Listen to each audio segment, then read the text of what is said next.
देखिए, आज हम शुरू करने वाले हैं राजस्थान की झीलें। अब अगर बात करें राजस्थान की झीलों की, तो राजस्थान में दो प्रकार की झीलें पाई जाती है। तो है खारे पानी की झीलें और दूसरी है मीठे पानी की या स्वच्छ जल की झीलें। हम क्रमशः दोनों को देखते चलेंगे। सबसे पहले अपन देख लेते हैं खारे पानी की झीलें। यहां से एक क्वेश्चन आपका कंफर्म है, मान के चलिए एक टॉपिक ये आपने ठीक से पढ़ लिया, क्वेश्चन आपका यहाँ पर कंफर्म हो जाता है। सबसे पहले अपन देख लेते हैं राजस्थान में खारे पानी की झीलें। और जब बात करेंगे खारे पानी की झीलें, तो यहाँ पर ये चीज हमको याद रखनी है कि जो राजस्थान में खारे पानी की झीलें पाई जाती है, वो अधिकांश झीलें कहां पर पाई जाती है? पश्चिमी राजस्थान में पाई जाती है। और पश्चिमी राजस्थान में क्यों पाई जाती है? क्योंकि पश्चिमी राजस्थान में हमने पहले टॉपिक पढ़ा था कि राजस्थान का जो मरुस्थलीय प्रदेश है वो किसका अवशेष है? तेथिस सागर। तेथिस सागर का अवशेष है। और अगर तेथिस सागर का अवशेष है, इसका तात्पर्य ये हो जाता है कि ये जो खारे पानी की झीलें हैं, ये खारे पानी की झीलें किसका अवशेष है? तेथिस सागर के अवशेष के रूप में जानी जाती है। इसी वजह से जो राजस्थान का ये पश्चिमी भाग है, इसमें जो पाई जाती है अधिकांश झीलें, वो किस प्रकार की झीलें यहाँ पर मानी जाएगी? खारे पानी की झीलें। तो एक एक झील को हम पढ़ते हुए चलते हैं, इसके बारे में क्या क्या क्वेश्चन बनते हैं वो भी साथ में हम देखते हुए चलेंगे। पहले नंबर पर खारे पानी की झीलों में हम ले लेते हैं कौन सी? तो सबसे महत्वपूर्ण झील है। तो पहले नंबर पर हम कौन सी झील लेंगे? यहाँ पर सांबर झील। सांबर झील। देखिए, सांबर झील से अब तक सैकड़ों बार क्वेश्चन पूछा जा चुका है, अपने आप में इतनी इंपॉर्टेंट झील है। तो इसके बारे में अपन तथ्य देख लेते हैं। पहली बात तो ये कि अगर बात करें नमक उत्पादन की दृष्टि से,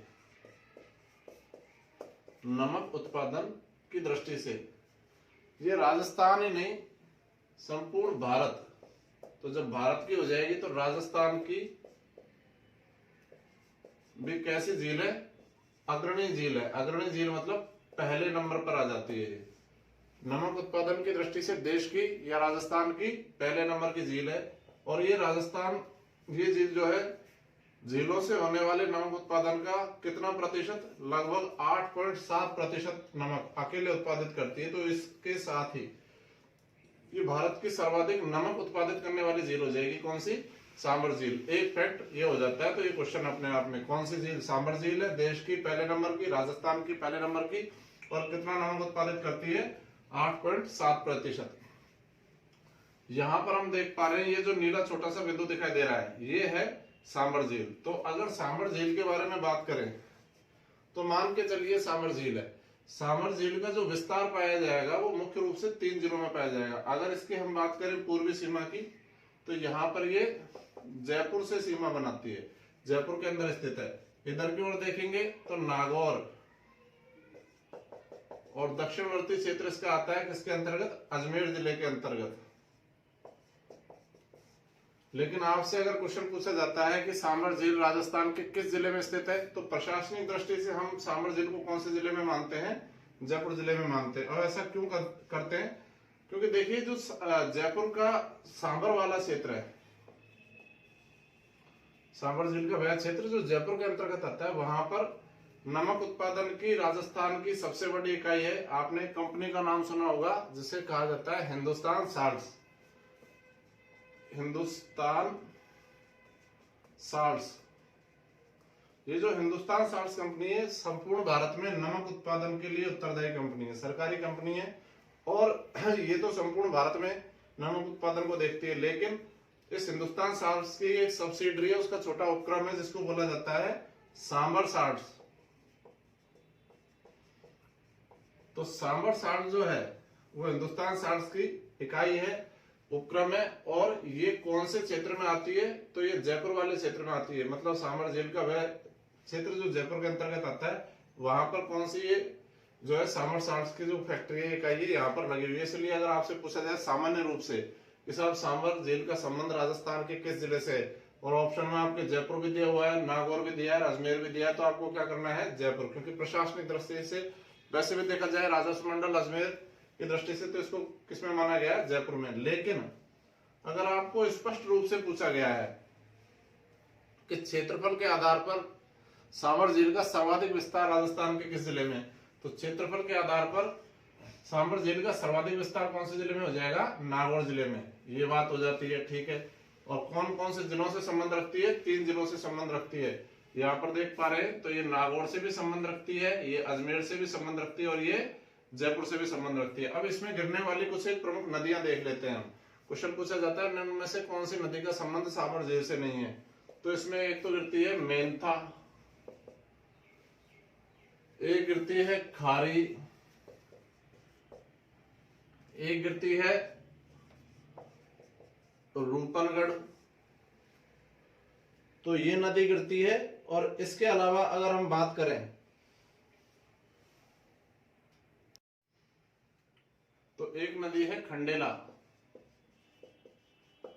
4 नदियां हो जाती है, मेंथा, खंडेला, खारी और रूपनगढ़। ये सभी नदियां कौन से झील में गिरती है, सामर झील में। तो अगेन एक क्वेश्चन बन जाता है निम्न में से किस नदी का संबंध सामर झील से नहीं है, तो ऑप्शन में 3 को इनमें से दे देगा, खारी, रूपनगढ़ जो अजमेर से आती है, मेंथा और खंडेला जो कहां से आती है, जयपुर से आती है। तो इन सभी नदियों का संबंध कौन सी झील से है, कौन सी झील में आकर गिरती है, ये सामर झील में आकर गिरती है। तो ये चीज भी हमको याद रखना है।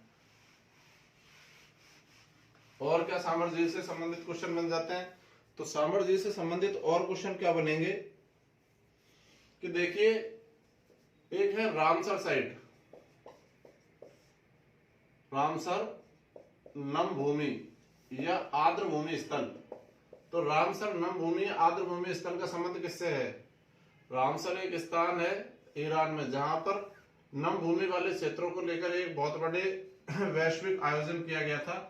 और उसमें जो नम भूमि है वो विश्व में बहुत सारे ऐसे स्थान है जहां पर नम भूमि में विशेष प्रकार के बैक्टीरिया पाए जाते हैं जो पारिस्थितिकी संतुलन के लिए महत्वपूर्ण होते हैं।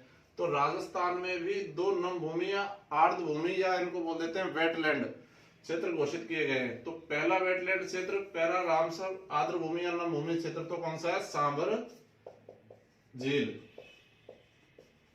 सांबर झील भी रामसर नम भूमि आर्द्र भूमि वेटलैंड क्षेत्र में आता है। दूसरे की हम बात करेंगे कि साहब दूसरा आर्द्र भूमि या नम भूमि क्षेत्र कौन सा है, तो ये भी याद रखना केवलादेव, ये इसी को हम बोल देते हैं घना पक्षी विहार। तो ये कहां पर है, भरतपुर में। राजस्थान में 2 रामसर नम भूमि क्षेत्र है, पहला है सांबर झील और दूसरा है केवलादेव। ये हो जाते हैं वेटलैंड जिनमें से एक आ जाती है सांबर झील। फिर इसके आगे अगर अपन बात करें तो देखो ये सांबर साल्ट्स जो है इसकी स्थापना राजस्थान में कब की गई थी, तो 1964 में इसकी स्थापना की गई थी, जिसके द्वारा किस प्रकार का नमक, खाने का नमक, या इसको बोल देते हैं अपन सामान्य भाषा में NaCl, इसको वैज्ञानिक भाषा में बोल देते हैं NaCl का उत्पादन यहाँ पर किया जाता है। तो ये चीज भी हमको यहाँ पर याद रखनी है। फिर पूछ लिया जाए कि साहब सांबर झील में जो नमक का उत्पादन किया जाता है वो कौन सी पद्धति से, तो क्यारी पद्धति से, क्यारी पद्धति से नमक का उत्पादन किया जाता है। तो क्यारी पद्धति का मतलब क्या होता है, अलग अलग क्यारियां बना ली जाती है और उनमें नमक का उत्पादन किया जाता है, पानी को सुखा दिया जाता है और जो बच जाता है वो नमक होता है। तो क्यारी पद्धति के द्वारा सांबर झील में नमक का उत्पादन किया जाता है। ये चीज भी अपन को यहाँ पर याद रखनी है। और क्या क्वेश्चन यहां से आ सकता है, हमको क्वेश्चंस को ही लेके चलना है। अगर हम बात करें बिजोलिया शिलालेख, बिजोलिया शिलालेख, बिजोलिया शिलालेख के अनुसार अगर हम बात करें तो इस झील का निर्माण किसके द्वारा मनाया जाता है, वासुदेव चौहान के द्वारा निर्माण करवाया गया था। कौन सी झील का, सांबर झील का। लेकिन इसके जो ऐतिहासिक साक्ष्य है, जो तथ्य है वो किसके आधार पर माने जा सकते हैं, केवल बिजोलिया। तो ये भी एक क्वेश्चन यहाँ से जो है बन जाता है। तो कुछ एक इसी प्रकार की क्वेश्चन यहाँ से बनते हैं, आपको ये चीज यहाँ पर याद रखनी है। और दूसरी झील देख लेते हैं हम, सांबर झील के बारे में। दूसरी नमक की झील या खारे पानी की झील के बारे में देखते हैं। तो दूसरी झील हो जाएगी, यहां पर हम देखेंगे दूसरे खारे पानी की झील हो जाएगी डिडवाना। डिडवाना कहां पर है? नागौर में। देखिए, जब मैं आप लोगों को यहाँ पर नक्शा याद करवा रहा था तो मैंने एक बात बताई थी, आपको बोली थी कि राजस्थान में सर्वाधिक खारे पानी की झीलें किस जिले में पाई जाती है? नागौर में। जैसे डिडवाना है, जैसे डेगाना, जैसे कुचामन, ये सभी प्रकार की झीलें, ये सभी खारे पानी की झीलें हैं और ये सब किस जिले में स्थित है? नागौर जिले में स्थित है। तो इस प्रकार आपसे पूछा जाए कि राजस्थान में खारे पानी की सर्वाधिक झीलें किस जिले में पाई जाती है? तो नागौर में। तो उनमें से एक झील आ जाती है, कौन सी? डिडवाना झील। अब देख लेते हैं डिडवाना झील से क्वेश्चन क्या क्या बन सकता है, ये हम देखते हैं यहाँ पर। तो डिडवाना झील से पहला जो क्वेश्चन बन जाता है वो ये है कि इस झील को अन्य किस नाम से जाना जाता है? तो इसे खालड़ा के नाम से भी जाना जाता है स्थानीय भाषा में। एक तो ये चीज अपन को यहाँ पर याद रखनी है। इसके अलावा पूछ लिया जाए कि साहब ये जो झील है डिडवाना झील, इस पर कौन सा नमक उत्पादित होता है? तो देखिए, आपको याद रखना है यहाँ पर खाने का नमक उत्पादित नहीं होता है। यहाँ पर खाने का नमक उत्पादित नहीं होता है। तो फिर कौन सा नमक उत्पादित होगा यहाँ पर? तो यहाँ पर एक तो होता है सोडियम फ्लोराइड,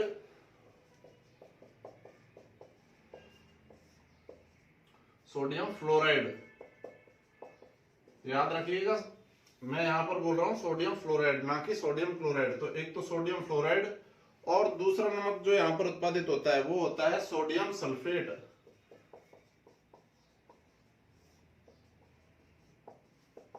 दो प्रकार के नमक यहाँ पर उत्पादित होते हैं और ये दोनों प्रकार के नमक कौन से नमक नहीं है?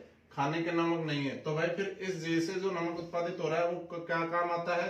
तो आपको याद रखना है, एक तो आता है चर्म उद्योग या चमड़ा उद्योग में काम आता है। और क्या काम आता है? तो कपड़ा उद्योग में भी काम आता है। कपड़ा क्या? ये कागज उद्योग में भी काम आता है।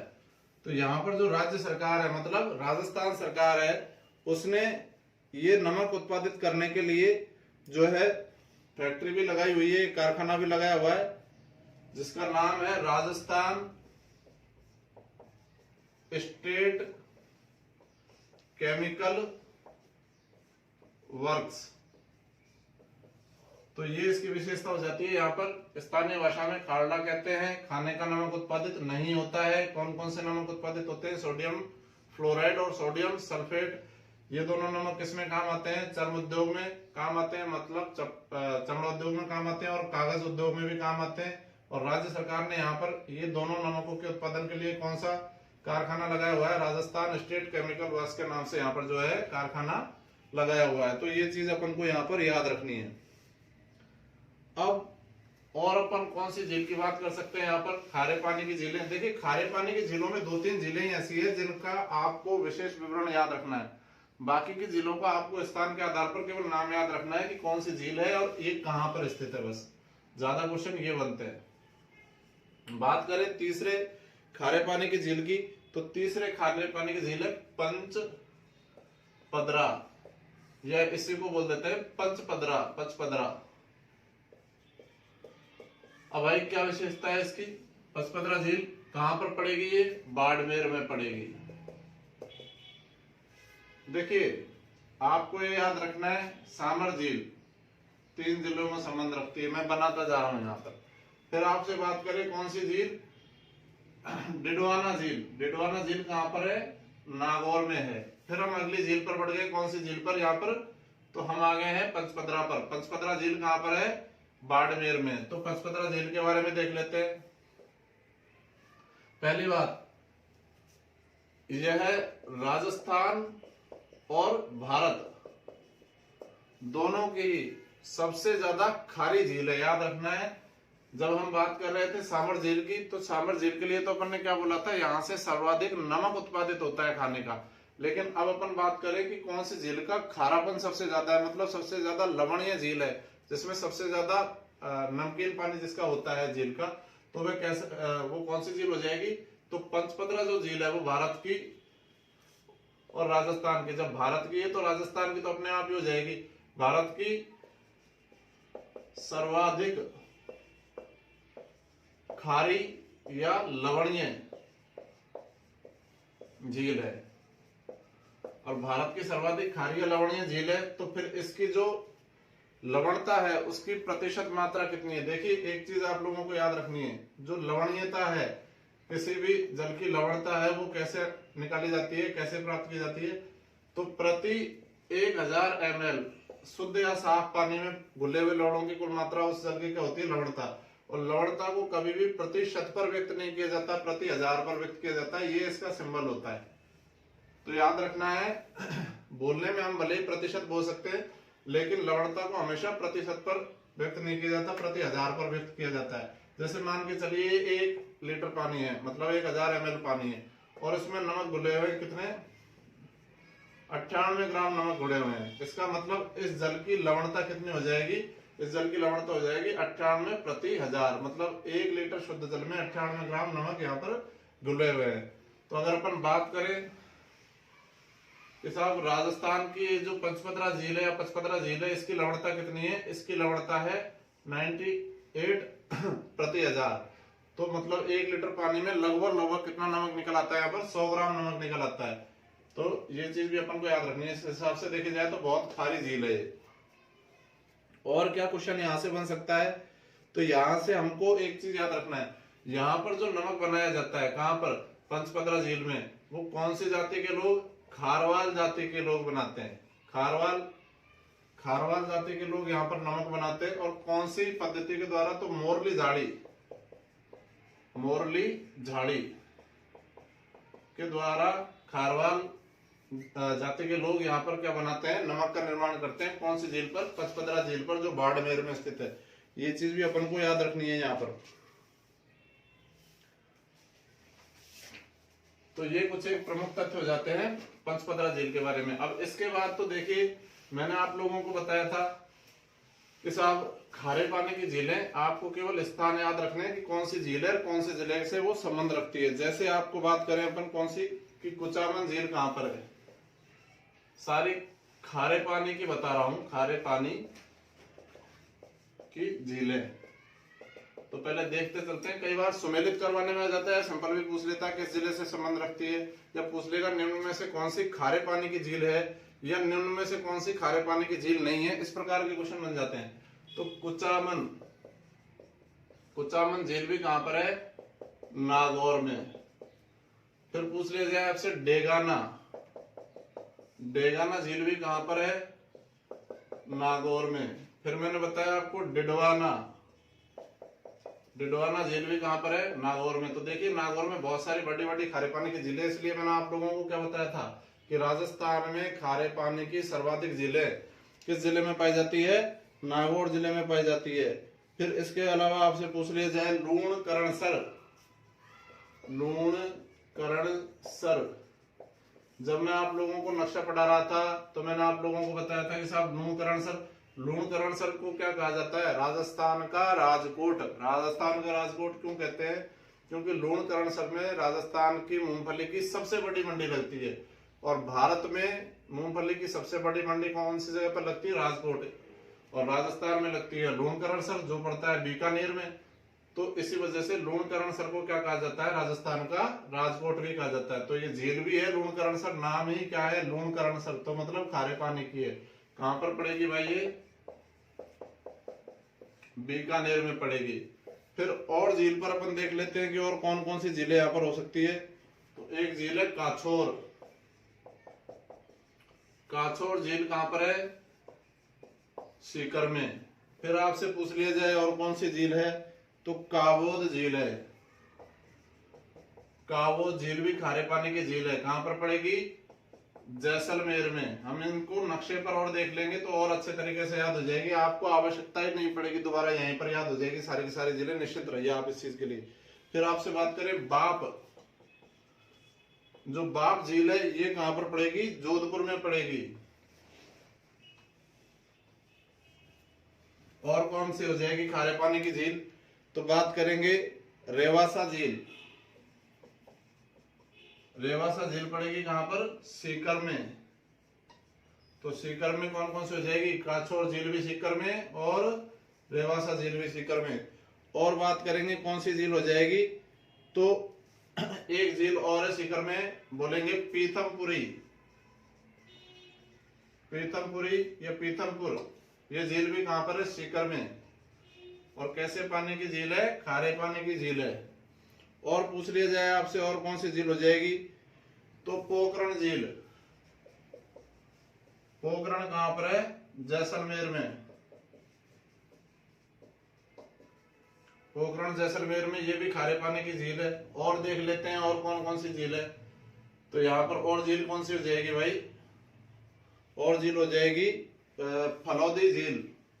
तो फलौदी नाम का स्थान भी है जोधपुर में और फलौदी के नाम की झील भी है जोधपुर में। तो जो जोधपुर में फलौदी झील है वो भी कैसी झील है, खारे पानी की झील है। आप अधिकांश रूप से यहाँ पर देख पा रहे हैं, अधिकांश क्या, सारी की सारी जितनी भी खारे पानी की झीलें हैं, सभी खारे पानी की झीलें मरुस्थलीय जिलों में स्थित है। क्यों, क्योंकि ये खुद टेथिस सागर का अवशेष है, इसीलिए सारी की सारी झीलें कहाँ पर स्थित है, मरुस्थलीय जिलों में स्थित है।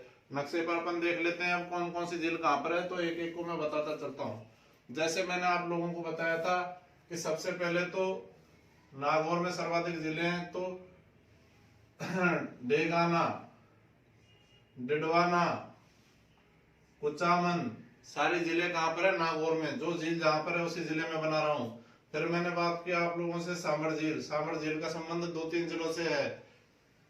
पहले तो प्रशासनिक दृष्टि से कहां पर आती है, जयपुर में।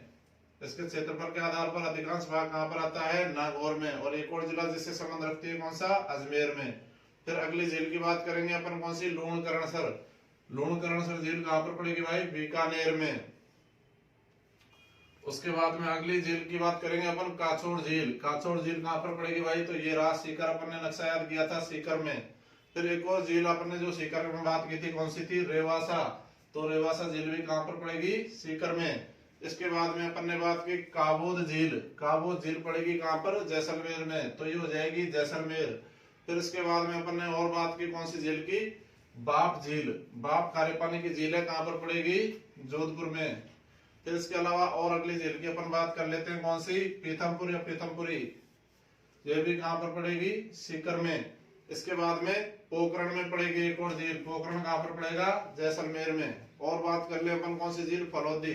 फलौदी कहां पर पड़ेगा, जोधपुर में। तो आप देख पा रहे हैं अधिकांश जो खारे पानी की झीलें यहाँ पर मैंने बनाई है नक्शे पर, इस सारी की सारी झीलें मरुस्थलीय प्रदेश में और मरुस्थलीय जिलों में स्थित है। तो इस चीज का अपन को यहाँ पर याद रखना है। ये हो जाती है आपके खारे पानी की प्रमुख प्रमुख झीलें, ठीक है। और उनके बारे में जो भी और डिटेल में जो आवश्यकता थी जिन जिन जिलों को बताने की, वो मैंने बता दिया है। अब अपन बात करेंगे राजस्थान में कैसी झीलें, मीठे पानी की या स्वच्छ जल की झीलें जो हो जाएंगी। तो मीठे पानी की या स्वच्छ जल की झीलें कौन सी हो जाएगी, वो एक बार हम देख लेते हैं। नक्शे पर से ये वाली झीलें मैं हटा देता हूं।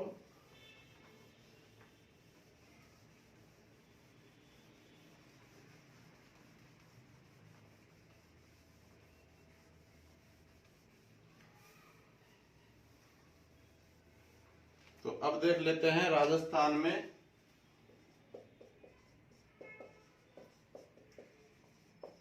मीठे पानी की झीलें।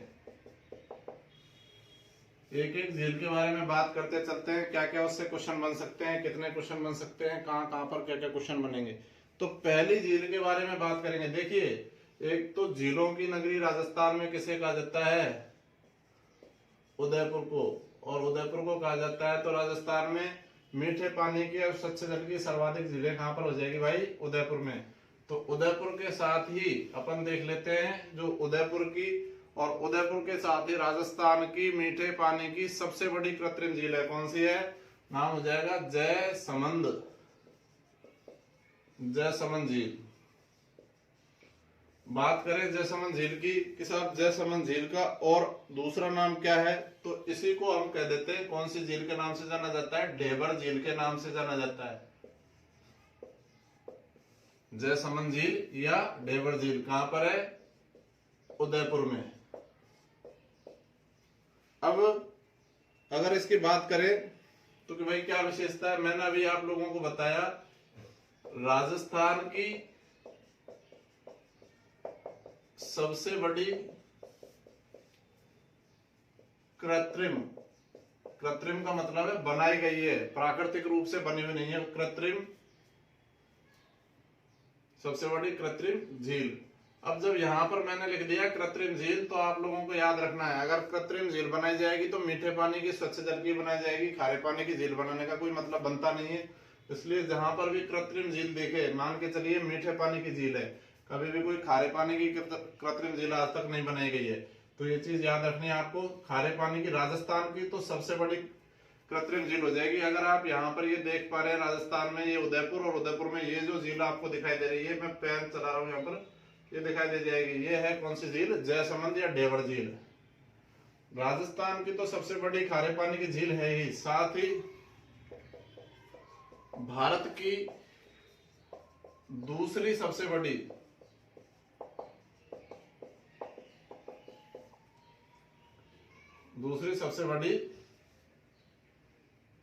कृत्रिम झील है। याद रखना है, मैंने अभी गलती से बोल दिया कि साहब खारे पानी की नहीं, मीठे पानी की। राजस्थान की मीठे पानी की सबसे बड़ी कृत्रिम झील हो जाएगी, और भारत की दूसरी सबसे बड़ी कृत्रिम झील हो जाएगी मीठे पानी की। और अगर ये दूसरी सबसे बड़ी है तो पहली कौन सी हो जाएगी, तो पहली देखिए गोविंद सागर, भाखड़ा नागल बांध का आप लोगों ने नाम सुना होगा। भाखड़ा नागल बांध के पीछे जो झील स्थित है, जो पानी भरा हुआ है, उसी को कहा जाता है गोविंद सागर।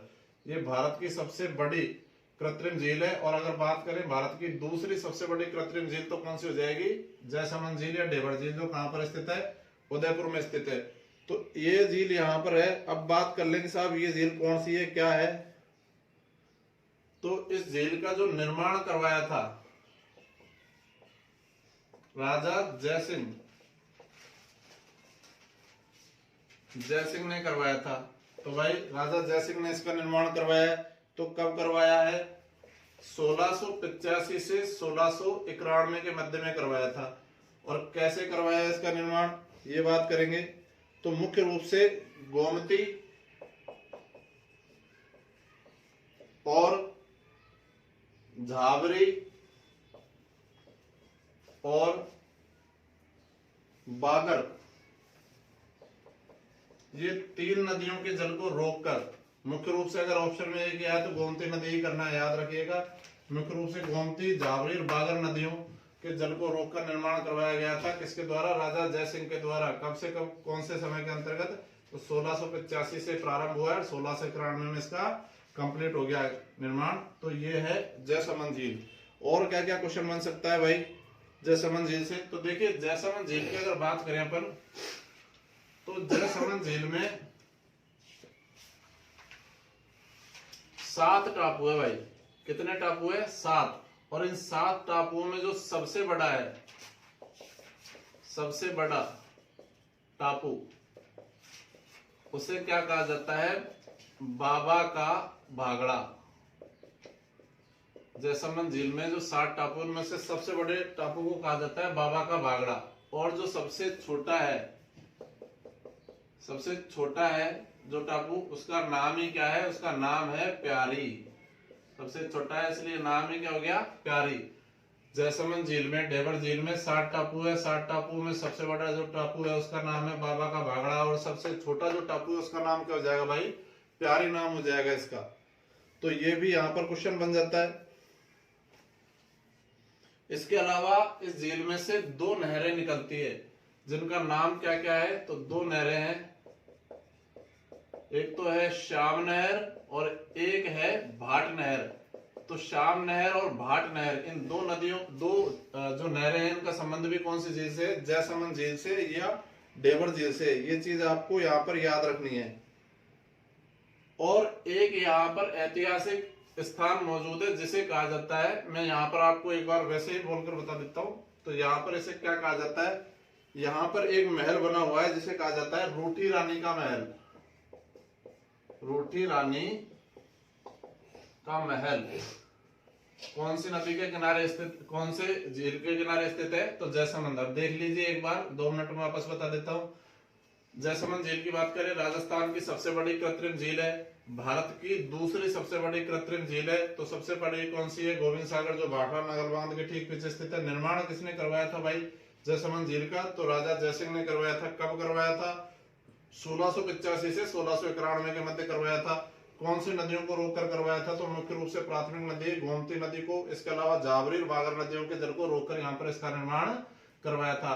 फिर 7 टापू है कहाँ पर, जैसमंद झील या ढेबर झील पर, जिसपे सबसे बड़ा जो टापू है उसको क्या कहा जाता है, बाबा का बावड़ा कहा जाता है, और जो सबसे छोटा टापू है उसी को कह देते हैं हम प्यारी। और क्या विशेषता है, 2 नहरें निकलती है भाई ढेबर झील से, तो एक नहर का नाम तो क्या है, श्याम नहर, और दूसरी नहर का नाम है भाट नहर। और अंतिम रूप से कौन सी रानी का महल, रूठी रानी का महल कौन सी झील के किनारे स्थित है, तो जयसमंद झील के किनारे स्थित है। ये कुछ एक क्वेश्चन हमने देख लिए जो जयसमंद झील से आ सकते हैं।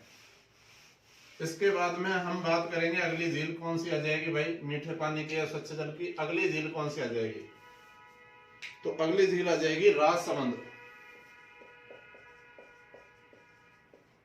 राजसमंद झील। अब राजसमंद झील कौन से जिले में भाई, राजसमंद में है।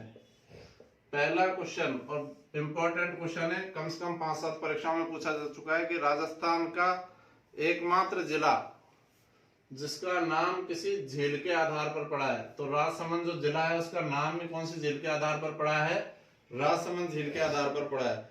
तो फिर बात आ जाएगी साहब, राजसमंद झील राजसमंद में कहां पर स्थित है, तो आपने नाम सुना होगा एक स्थान का राजसमंद में, कांकरोली। कांकरोली में झील स्थित है, कौन सी झील, राजसमंद झील स्थित है। फिर और क्या क्वेश्चन बन जाता है कि साहब इसका निर्माण किसने करवाया था, तो इसका निर्माण यहाँ के राणा या महाराणा राज सिंह ने करवाया था। कब करवाया था, तो 1600 से लेकर और 1662 ईस्वी के मध्य इसका निर्माण हुआ, प्रारंभ हुआ 1600 में, समाप्त हुआ है, कंप्लीट हुआ है इसका निर्माण 1662 ईस्वी में। तो काफी लंबे समय तक इसका जो है निर्माण चला है। और जब इसका निर्माण करवाया तो कौन सी नदी के पानी को रोककर, अभी अपन ने थोड़ी देर पहले पढ़ी थी, कौन सी नदी, गोमती नदी, तो गोमती नदी के जल को रोककर। तो ये कैसे होता है भाई, अपन ने देखा कि यहाँ पर अपन ने देखा कि जयसमंद झील में भी गोमती नदी थी। तो देखिए होता क्या है, जब जयसमंद झील पूरी तरह से भर जाती तो आगे बढ़ती है गोमती नदी और राजसमंद जिले में चल जाती है, और राजसमंद जिले में भी फिर अधिक प्रवाह होता है, तो राजसमंद झील पर भी कौन सी नदी को वापस रोका जाता है, गोमती नदी को रोका जाता है। गोमती नदी के पानी को रोककर कौन सी झील का निर्माण करवाया गया भाई, गोमती राजसमंद झील का यहाँ पर निर्माण करवा दिया गया। फिर और क्या क्वेश्चन बन जाता है कि साहब राजस्थान सरकार जो है, राजस्थान सरकार ने इस झील को धार्मिक दृष्टि से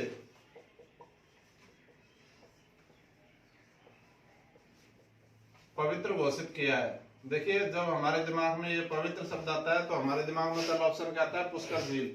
लेकिन याद रखिए हम बात कर रहे हैं राजस्थान सरकार के द्वारा घोषित की गई झील जो धार्मिक दृष्टि से पवित्र है, तो कौन सी हो जाएगी, राजसमंद झील है। ये चीज हमको याद रखनी है। अगली अपन बात करें इसके बारे में तो और क्या इसकी विशेषता हो जाएगी, तो देखिए यहाँ पर 9 चौकी की पाल कौन सी झील के किनारे स्थित है, तो राजसमंद झील के किनारे ही 9 चौकी की पाल स्थित है। ये चीज भी आप लोगों को यहाँ पर याद रखनी है। अब ये 9 चौकी की पाल है क्या, ये चीज याद रखनी है। तो एक ब्राह्मण थे जिनका नाम था रणछोड़ भट्ट। रणछोड़ भट्ट ने क्या किया है कि ये जो राजा राज सिंह थे, ये राजा राज सिंह के द्वारा पत्थरों पर विश्व की सबसे लंबी प्रशस्ति, पत्थरों पर लिखा गया लेख प्रस्तर लेख प्रशस्ति कहलाता है। विश्व की सबसे लंबी प्रशस्ति जिसको कहा जाता है राज प्रशस्ति, किस झील के किनारे? राजसमंद झील के किनारे स्थापित किया गया। इसके टोटल 25 बड़े पत्थर के जो है टुकड़े हैं, इन पर ये लिखी गई है। और ये जो राज प्रशस्ति है इसमें क्या किस चीज का वर्णन है? तो इसमें मेवाड़ राजवंश का वर्णन है, ये चीज भी याद रखनी है। और ये पूरे विश्व की सबसे बड़ी पत्थर पर उत्कीर्ण प्रशस्ति है। कौन सी प्रशस्ति? राज प्रशस्ति, जिसको किसने? राज सिंह ने, किसके द्वारा? रणछोड़ भट्ट के द्वारा। कहां पर? राजसमंद झील के किनारे जो है स्थापित करवाया। तो ये चीज भी अपन को यहाँ पर याद रखनी है। अब बात करें इसकी और क्या विशेषता है, तो जो राजसमंद झील है, मैंने आपको बताया कि साहब जयसमंद झील राजस्थान की सबसे बड़ी कृत्रिम झील है। तो बात करें दूसरी सबसे बड़ी कृत्रिम झील, दूसरी सबसे बड़ी कृत्रिम झील राजस्थान की सबसे बड़ी जयसमंद होगी तो दूसरी हो जाएगी राजसमंद। राजसमंद दूसरी सबसे बड़ी कृत्रिम झील हो जाएगी, किसकी? राजस्थान की। तो ये चीज भी याद रखनी है अपन को यहाँ पर। और क्या विशेषता है यहाँ पर? तो ये एक और चीज अपन देख लेते हैं कि राजस्थान में जो एकमात्र कुंवारी सती है, कुंवारी सती मतलब जिसका विवाह नहीं हुआ फिर भी उसको सती कर दिया गया, उसका नाम है घेवर माता। घेवर माता, ये जो घेवर माता है इनका जो मंदिर बना हुआ है वो भी कौन सी झील के किनारे? राजसमंद झील के किनारे बना हुआ है। ये चीज भी अपन को यहाँ पर याद रखनी है। ठीक है, तो देख लेते हैं एक बार वापस ये जो राजसमंद झील इसकी विशेषता क्या है। पहली बात, कहां पर स्थित है? राजसमंद जिले में के कौन से स्थान पर? कांकरोली। निर्माण किसके द्वारा? राज सिंह के द्वारा। कब से कब तक? 1600 में प्रारंभ, 1662 में समाप्त। कौन सी नदी के जल को रोककर? गोमती नदी के जल को रोककर निर्माण किया गया। और राजस्थान सरकार ने इस झील को किसकी दृष्टि से? धार्मिक दृष्टि से पवित्र घोषित किया हुआ है। नौ चौकी की पाल कौन सी झील के किनारे? राजसमंद झील के किनारे स्थित है। यहाँ पर रणछोड़ भट्ट के द्वारा पत्थरों पर उत्कीर्ण 25 बड़े पत्थरों पर उत्कीर्ण कौन सी प्रशस्ति? राज प्रशस्ति अंकित की गई है, जिसपे क्या है? मेवाड़ राजवंश के राजाओं के द्वारा मेवाड़ राजवंश के राजाओं का जो है वर्णन मिलता है। और ये राजस्थान की दूसरी सबसे बड़ी कृत्रिम झील है। और क्या बन जाता है कि साहब घेवर माता जो राजस्थान की एकमात्र कुंवारी सती थी, उसका मंदिर कौन सी झील के किनारे बना हुआ है? तो राजसमंद झील के किनारे बना हुआ है। ये सारे क्वेश्चन बन जाते हैं कौन सी झील से? राजसमंद झील से। तो ये चीज भी अपन को यहाँ पर याद रखनी है। अच्छा, राजसमंद की बात करें तो एक और झील है जो राजसमंद जिले में स्थित है, तो उसका नाम है नंदसमंद। नंदसमंद झील भी कौन से जिले में? राजसमंद में स्थित है। तो ये हो जाएगी एक और झील यहाँ पर राजसमंद जिले में, एक और झील हो जाएगी कौन सी? नंदसमंद। ठीक है साहब, हमने 2-3 झीलें देख ली मीठे पानी की। अगली झील पर हम बढ़ जाते हैं, तो कौन सी झील आ जाएगी? तो अगली झील तीसरे नंबर की आ जाएगी कायलाना। कायलाना, कायलाना झील कहां पर है? जोधपुर में स्थित है साहब। तो ये कायलाना झील जोधपुर जिले में स्थित हो गई। ठीक है, क्या क्या विशेषता हो जाएगी? तो देखते हैं इसकी विशेषताएं क्या क्या हो जाएगी। अगर जब इसके प्रारंभ की बात करें तो प्रारंभ में किस प्रकार की झील थी? ये प्राकृतिक झील थी। लेकिन बाद में क्या होता है? बाद में इसको जो वर्तमान स्वरूप दिया है, वर्तमान स्वरूप, वो किसके द्वारा दिया गया था साहब? वर्तमान स्वरूप सर प्रताप के द्वारा, सर प्रताप के द्वारा दिया गया। ये चीज भी हमको यहाँ पर याद रखनी है।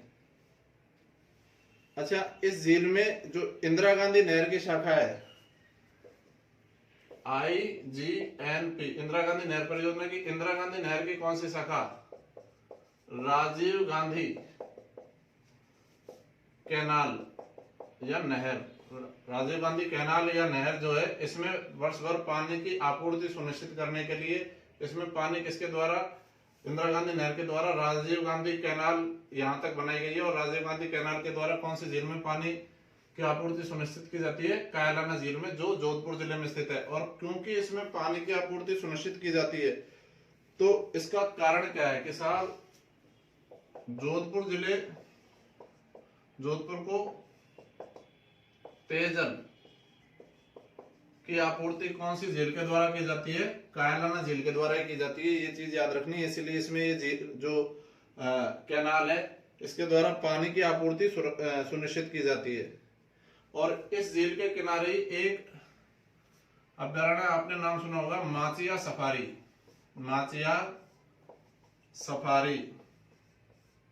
पार्क। जो माचिया सफारी पार्क है ये भी कौन सी झील के किनारे है? कायलाना झील के किनारे स्थित है। तो ये चीज याद रखनी। कुछ एक क्वेश्चन बन जाते हैं, जैसे प्रारंभिक तौर पर कायलाना झील कैसी थी? प्राकृतिक झील थी। वर्तमान स्वरूप किसने दिया? सर प्रताप ने दिया। इंदिरा गांधी नहर के द्वारा यहाँ पर कौन सी कैनाल? राजीव गांधी कैनाल के द्वारा कौन सी झील में? कायलाना झील में वर्ष भर पानी की आपूर्ति सुनिश्चित की जाती है, क्योंकि जोधपुर शहर को पेयजल की आपूर्ति कौन सी झील के द्वारा की जाती है? कायलाना झील के द्वारा जो है की जाती है। इसके बाद में माचिया सफारी जो पार्क है वो भी कौन सी झील के किनारे स्थित है? कायलाना झील के किनारे स्थित है। ये एक और झील हमारी हो जाती है मीठे पानी की, कायलाना झील।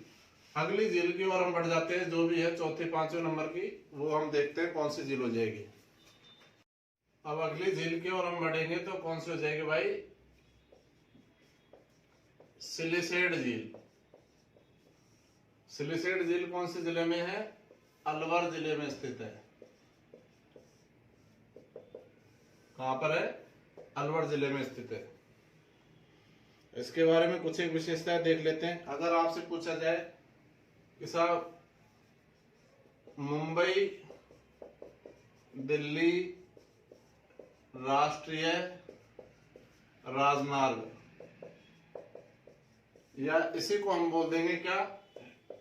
NH8 राष्ट्रीय राजमार्ग संख्या 8 पर कौन सी झील स्थित है? तो ये सिलिसेट झील NH8 पर स्थित झील है। एक चीज तो ये याद रखनी है अपन को इसके बारे में।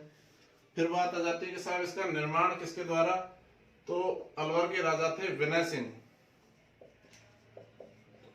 विनय सिंह के द्वारा क्यों करवाया गया था? इनकी रानी थी शिला देवी। शिला देवी के लिए इस झील का निर्माण करवाया गया था। सिलिसेट झील का निर्माण जो है करवाया गया था। अच्छा, इसका एक उपनाम है सिलिसेट झील का, और इंपॉर्टेंट है, बार बार परीक्षाओं में पूछा गया है। इसे कहा जाता है राजस्थान का नंदन कानन। राजस्थान का नंदन कानन कौन सी झील को कहा जाता है? सिलिसेट झील को कहा जाता है। ये क्वेश्चन बन जाता है। हम केवल पॉइंट बाय पॉइंट चल रहे हैं, जहां से क्वेश्चन निकल कर आते हैं। इधर उधर का देखना ही नहीं है, केवल जहां से क्वेश्चन आते हैं मेरा प्रयास है कि यहीं पे यहाँ पे आपको याद करवा दूं। तो ये रहा अलवर, और यहाँ पर ये हो जाएगी सिलिसेट। ठीक है, और क्या क्वेश्चन यहाँ से बन सकते हैं अपन देखें अगर सिलिसेट के बारे में? तो यहाँ पर एक महल हुआ करता था जिसको अब होटल में तब्दील कर दिया गया है। और होटल का नाम क्या है? इस होटल का नाम ही क्या रख दिया है? Hotel lake palace. तो होटल लेक पैलेस का संबंध कौन सी झील से हो जाएगा? सिलिसेट झील से। ठीक है, ये चीज भी अपन को याद रखनी है। कौन सा अभ्यारण्य इसके पास पड़ता है, कौन से अभ्यारण्य में है, तो ये चीज देख लेते हैं। तो जो अलवर है उसमें कौन सा अभ्यारण्य है? सरिस्का अभ्यारण्य। सरिस्का अभ्यारण्य के पास स्थित है। सरिस्का अभ्यारण्य में कौन से कबूतर पाए जाते हैं? नीले कबूतरों के लिए, हरे कबूतरों के लिए प्रसिद्ध है सरिस्का अभ्यारण्य। तो वापस देख लिए एक बार, सिलिसेट झील कौन से जिले में है? अलवर में। कौन से राष्ट्रीय राजमार्ग पर? NH8 नेशनल हाईवे 8 राष्ट्रीय राजमार्ग संख्या 8, जो कहां से कहां को जाता है? मुंबई से दिल्ली को जाता है। निर्माण किसके द्वारा करवाया गया था सिलिसेट झील का? विनय सिंह के द्वारा। किसके लिए? अपनी पत्नी के लिए करवाया गया था। इसका उपनाम क्या है सिलिसेट झील का? राजस्थान का नंदन कानन इसको कहा जाता है। फिर पूछ लिया साहब होटल लेक पैलेस का संबंध किससे है? तो सिलिसेट झील में बना हुआ है होटल लेक पैलेस, और सरिस्का अभ्यारण्य के पास स्थित है। सरिस्का अभ्यारण्य में स्थित है कौन सी झील? सिलिसेट झील। तो ये हो जाएगी सिलिसेट झील। इसके बाहर आपका क्वेश्चन नहीं जाएगा, बस आप ध्यान से देखते सुनते समझते रहें, इतना ही करना है आप लोगों को। अगली झील जो आ जाएगी वो आ जाएगी 5वें नंबर की झील है कोलायत झील। कोलायत झील। और अगर अपन बात करें कोलायत झील की कि कोलायत झील साहब कहां पर पड़ती है, तो कोलायत झील पड़ेगी बीकानेर में। ठीक है साहब, जान लेते हैं इसके बारे में क्या क्या विशेषताएं हैं कोलायत झील की। तो कोलायत झील की अगर अपन देखें तो पहली बात तो किस प्रकार की झील है, ये प्राकृतिक झील है। किसका मेला लगता है यहाँ पर, कपिल मुनि का मेला लगता है। कौन थे कपिल मुनि भाई, अगर आपसे पूछा जाए तो सांख्य दर्शन, 6 महत्वपूर्ण दर्शनों में से एक है सांख्य दर्शन के प्रवर्तक थे। कौन से मुनि, कपिल मुनि। और जो ये कपिल मुनि है, इनका जो मेला लगेगा कहां पर, कोलायत में, वो कब लगेगा, तो हर साल प्रत्येक वर्ष कार्तिक पूर्णिमा को,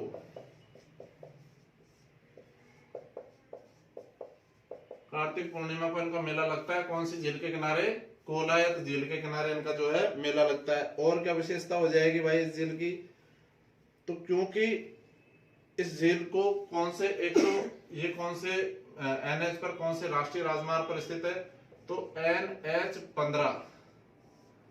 तो NH15 कहां से कहां तक है, तो पठानकोट से लेकर कांदलाकोट तक के लिए जो जाता है, राजस्थान से होकर गुजरने वाला सबसे लंबा NH है। राजस्थान से होकर गुजरने वाले सबसे लंबे NH पर स्थित झील का नाम क्या हो जाएगा, कोलायत झील। तो ये NH15 पर स्थित है। और कोलायत झील का नाम क्या हो जाएगा भाई दूसरा, तो कोलायत झील का जो दूसरा नाम हो जाएगा, तो इसे कहा जाता है पश्चिमी राजस्थान का सुंदर उद्यान। पश्चिमी राजस्थान, या इसी को बोल दिया जाता है मरुस्थल का सुंदर उद्यान। क्यों कहा जाता है कि इसके आसपास बहुत ज्यादा हरियाली है और रेगिस्तान में हरियाली है, इसलिए इसको क्या कहा जाता है, मरुस्थल का सुंदर उद्यान के नाम से भी जाना जाता है। कौन सी झील को, कोलायत झील को। तो ये कुछ एक यहाँ की विशेषताएं हो जाती है कौन सी झील की। वापस देखिए, कोलायत झील कौन से जिले में भाई, बीकानेर में। तो यहाँ पर ये हो गई कोलायत झील। ठीक है, प्राकृतिक झील है, किस प्रकार की है। फिर कौन से मुनि का मेला लगता है, कपिल मुनि का मेला लगता है। कौन से दर्शन के प्रवर्तक है, सांख्य दर्शन के प्रवर्तक है। कब लगता है मेला, कार्तिक पूर्णिमा को लगता है। कौन सी झील के किनारे, कोलायत झील के किनारे। और ये झील कौन से राष्ट्रीय राजमार्ग पर स्थित है, NH15, नेशनल हाईवे 15, जो कहां से कहां तक के लिए जाता है, तो पठानकोट से कांदला के लिए जाता है, उस पर स्थित है। और इस झील को क्या कहा जाता है, तो पश्चिमी राजस्थान या मरुस्थल का सुंदर उद्यान जो है कहा जाता है। कौन सी झील को, कोलायत झील को। ये क्वेश्चन हो जाते हैं कोलायत झील पर। आगे बढ़ जाते हैं हम भाई अगली झील पर।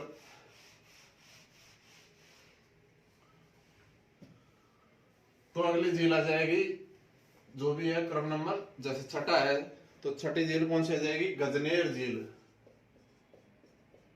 गजनेर झील, ये भी कहां पर है, बीकानेर में। जिस झील से जितने जितने क्वेश्चन बन सकते हैं सारे क्वेश्चन मैं ले रहा हूं, इसके बाहर आपका क्वेश्चन नहीं जाएगा। तो एक और झील यहाँ पर हो जाएगी, एक कोलायत और ये गजनेर। तो याद रखना है अपन को, दूसरी झील है जो गजनेर, जो बीकानेर में स्थित है, मीठे पानी की। अब इसकी क्या क्या विशेषता हो जाती है भाई, तो इस झील का जो पानी है वो बहुत साफ है। मतलब किस प्रकार का है, बिल्कुल दर्पण के समान है। दर्पण के समान पानी है, बिल्कुल बहुत ज्यादा साफ है, कांच की तरह साफ पानी है। इसीलिए जो इस झील का नाम पड़ गया है, तो इसे क्या कहा जाता है, पानी का शुद्ध दर्पण। किस झील के लिए कहा जाता है, तो गजनेर झील के लिए पानी का शुद्ध दर्पण। कौन, या फिर पूछ लिया जाए राजस्थान की कौन सी झील का पानी दर्पण के समान प्रतीत होता है, दिखाई देता है, बिल्कुल स्वच्छ है, तो गजनेर झील का पानी बिल्कुल जो है दर्पण के समान दिखाई देता है। अगली झील के हम बढ़ेंगे, तो अगला अब हम बढ़ जाते हैं कौन से जिले की ओर, अजमेर जिले की ओर। अजमेर जिले में झील आ जाएगी कौन सी, आना सागर। बहुत इंपॉर्टेंट है भाई, बार बार क्वेश्चन आते हैं। आना सागर कौन से जिले में, अजमेर जिले में। बात कर रहे हैं आना सागर की झील की, तो अजमेर जिले में हो जाएगी। ये लीजिए, यहाँ पर ही अजमेर जिले में आना सागर झील हो गई। ठीक साहब, तो क्या क्या विशेषताएं है आना सागर झील की।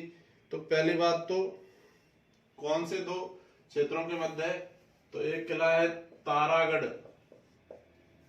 तारागढ़, और दूसरा स्थान है नाग पहाड़ या नाग पहाड़ी। आपने जब लूनी नदी पढ़ी होगी तो आपको याद होगा लूनी नदी कहां से निकलती है, नाग पहाड़ पुष्कर घाटी से निकलती है। तो तारागढ़ के किले और नाग पहाड़ी के बीच में झील स्थित है। कौन सी झील स्थित है? आना सागर झील स्थित है। ठीक है, ये तो हो गई इसकी लोकेशन की कहां पर स्थित है। फिर आपसे पूछ लिया जाए कि साहब इसका निर्माण कब करवाया था, किसने करवाया था? तो इसका जो निर्माण है वो अर्णोराज, या इन्हीं को सामान्य भाषा में कह दिया जाता है आनाजी, के द्वारा करवाया गया था। कब? 1137 में, 1137 ईस्वी में करवाया गया था। कौन सी नदी को? चंद्रा नदी, चंद्रा नदी के जल को रोककर करवाया गया था। फिर पूछ लिया जाए कि साहब क्यों करवाया गया, इसका निर्माण, क्या आवश्यकता आई थी? तो भाई जो तुर्क सेना थी, तुर्क आक्रांता हमारे देश में आए थे और यहाँ पर उस टाइम चौहान वंशों का शासन था। तो तुर्कों ने जो जल संहार किया था, तो एक प्रकार से पूरे शहर को वापस से स्वच्छ करने के लिए कौन सी झील का निर्माण?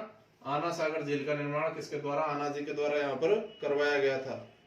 फिर और क्या क्या विशेषता हो जाती है? जो एक मुगल बादशाह था जहांगीर, जहांगीर ने यहाँ पर क्या बनवाया था? तो जहांगीर ने यहाँ पर शाहीबाग, या इसी को कई किताबों में लिखा हुआ है दौलतबाग, दौलतबाग का निर्माण कौन सी झील के किनारे करवाया था? आना सागर लेक, आना सागर झील के किनारे करवाया था। वर्तमान में इसका नाम जो है दौलतबाग का या शाहीबाग का, इसे सुभाष उद्यान के नाम से जाना जाता है, सुभाष उद्यान के नाम से जाना जाता है। निर्माण जहांगीर ने करवा दिया। और क्या विशेषता हो जाएगी? जो जहांगीर का पुत्र था, नाम क्या था इसका? खुर्रम। खुर्रम ने किसका निर्माण करवाया? 12 दरी का निर्माण किसने करवाया? खुर्रम ने। कौन सी झील के किनारे? आना सागर झील के किनारे इसने इसका निर्माण करवाया। और क्या विशेषता हो जाती है? तो ये कुछ एक इसकी प्रमुख विशेषताएं हैं, वापस एक बार देख लेते हैं। आना सागर झील कहां पर है? अजमेर में है। कौन से दो क्षेत्रों के बीच में? तो तारागढ़ और नाग पहाड़ी के बीच में स्थित है।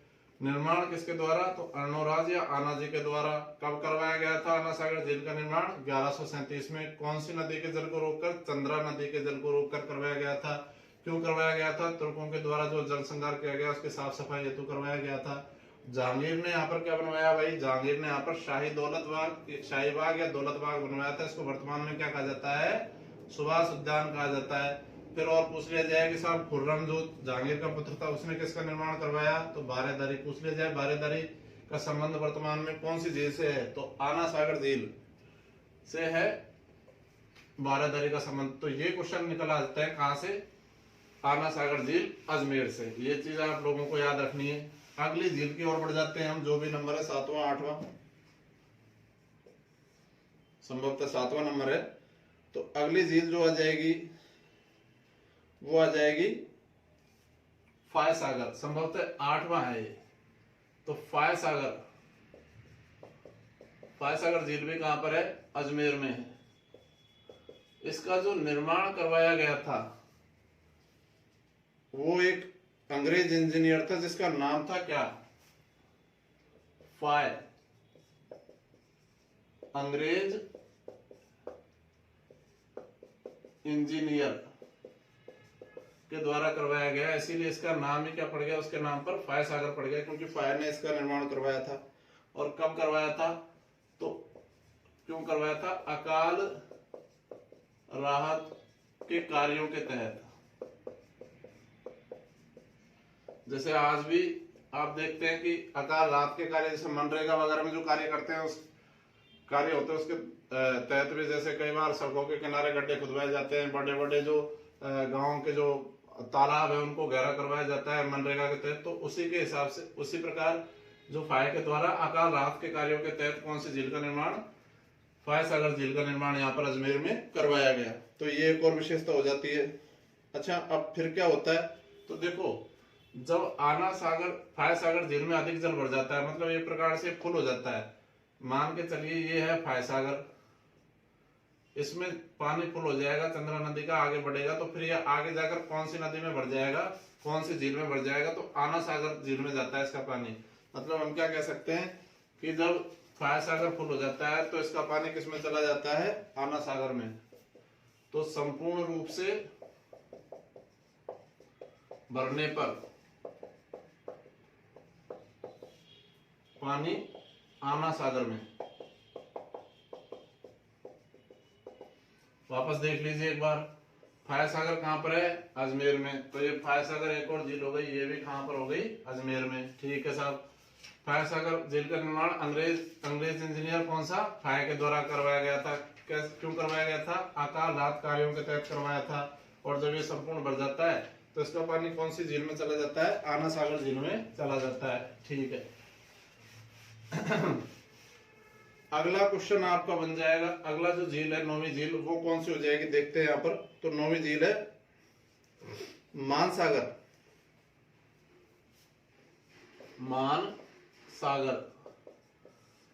मानसागर झील कहां पर है भाई, जयपुर में।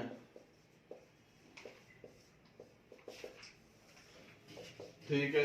अब ये मानसागर झील जो जयपुर में है, यहाँ पर एक प्रसिद्ध तीर्थ स्थल, एक प्रसिद्ध पर्यटन स्थल है जिसका नाम, वैसे तो मानसागर झील अपने आप में खुद ही पर्यटन स्थल है, लेकिन इसके झील के अंदर पहली बात तो कहां पर स्थित हो जाएगा, जयपुर में स्थित हो जाएगा यहाँ पर। तो ये मानसागर झील में एक स्थान है जो चारों ओर से पानी से घिरा हुआ है, मतलब झील के बीचों बीच बना हुआ है, इसी को कहा जाता है जल महल।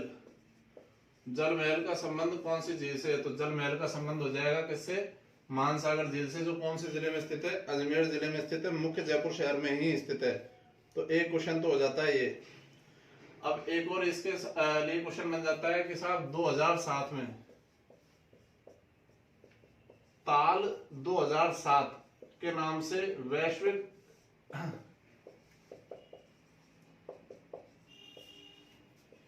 झील सम्मेलन का आयोजन करवाया गया था। वैश्विक झील सम्मेलन का आयोजन करवाया गया था कौन सी झील के किनारे, मानसागर झील के किनारे। वापस देख लीजिए, मानसागर झील कहां पर है, जयपुर में। और ये मानसागर झील के बीचों बीच में कौन सा महल, जल महल स्थित है। 2007 में ताल 2007 के नाम से वैश्विक झील सम्मेलन का आयोजन कौन सी झील के किनारे करवाया गया था, मानसागर झील के किनारे जो है करवाया गया। अगली झील के बारे में अपन देख लेते हैं सब, कौन सी झील आएगी यहाँ पर। अगली झील जो आएगी उस झील का नाम है रामगढ़ झील। रामगढ़ झील कौन से जिले में स्थित है, 12 जिले में स्थित है। ज्यादा क्वेश्चन नहीं बनते हैं झील से, लेकिन इस झील की लोकेशन पूछ ली जाती है। और एक जो सबसे प्रसिद्ध क्वेश्चन है इसके लिए, बार बार रिपीट होता है, राजस्थान की कौन सी झील है जिसका निर्माण उल्का पिंड के द्वारा हुआ है।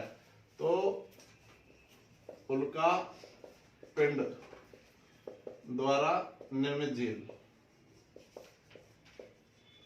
राजस्थान की एकमात्र झील है जिसका निर्माण किसके द्वारा हुआ है, उल्का पिंड के द्वारा निर्मित झील है। तो उल्का पिंड क्या होता है, आसमान से जो कोई बड़ा चट्टानी टुकड़ा आकर गिरता है और बहुत तेज गति से आता है, उसकी वजह से जब वो जमीन से आकर टकराता है तो बहुत बड़ा वहां पर एक तालाब नुमा आकृति बन जाती है, बहुत बड़ा गड्ढा हो जाता है। बाद में उसमें बरसाती जल भर जाता है और झील का रूप ले लेता है, वही होता है उल्का पिंड से निर्मित झील। तो उल्का पिंड से निर्मित झील राजस्थान के किस जिले में, 12 में। और इसका नाम क्या है झील का, रामगढ़ झील। ये क्वेश्चन बनता है यहाँ से। अगली झील आ जाएगी आपके कौन सी नंबर की, 11वें नंबर की। झील का नाम है रामदेवरा। रामदेवरा झील अगर आपसे पूछ लिया जाए कि भाई संबंध कौन से जिले से, तो रामदेवरा तो अपने आप में वैसे ही प्रसिद्ध है। रामदेवरा झील का संबंध किससे है, जैसलमेर से। आपने रामदेवरा का प्रसिद्ध मेला है, बहुत बार भरता है, आपने देखा सुना होगा कि साहब लक्खी मेला है और सांप्रदायिक सौहार्द से संबंधित मेला है। सभी धर्मों के लोग आते हैं यहाँ पर, हिंदू भी आते हैं। हिंदू यहाँ पर जो रामदेव जी है उनको पूजते हैं और जो मुस्लिम है वो रामदेव जी को पीर के रूप में पूजते हैं। तो सांप्रदायिक सौहार्द का मेला माना जाता है। ये भी कौन सा, रामदेवरा, जो कहाँ पर स्थित है, जैसलमेर में। तो ये रामदेवरा में एक झील भी स्थित है, ये चीज हमको याद रखनी है। अच्छा, ये झील एक तो कुष्ठ रोगों के निवारण हेतु प्रसिद्ध। यहां पर ये रामदेवरा में पड़ेगा। कुष्ठ रोगों के निवारण हेतु प्रसिद्ध है कौन सी झील, रामदेवरा झील, जो जैसलमेर में स्थित है। एक क्वेश्चन तो ये बन जाता है। और क्वेश्चन क्या बनेगा, तो पूरे राजस्थान की मीठे पानी या स्वच्छ जल की सबसे बड़ी प्राकृतिक झील है। ये चीज याद रखनी, किस प्रकार की, प्राकृतिक झील। देखिए, राजस्थान की सबसे बड़ी कृत्रिम झील है स्वच्छ जल की, वो तो कौन सी हो गई थी, जैसलमेर झील, जो अपन ने यहाँ पर पढ़ी थी।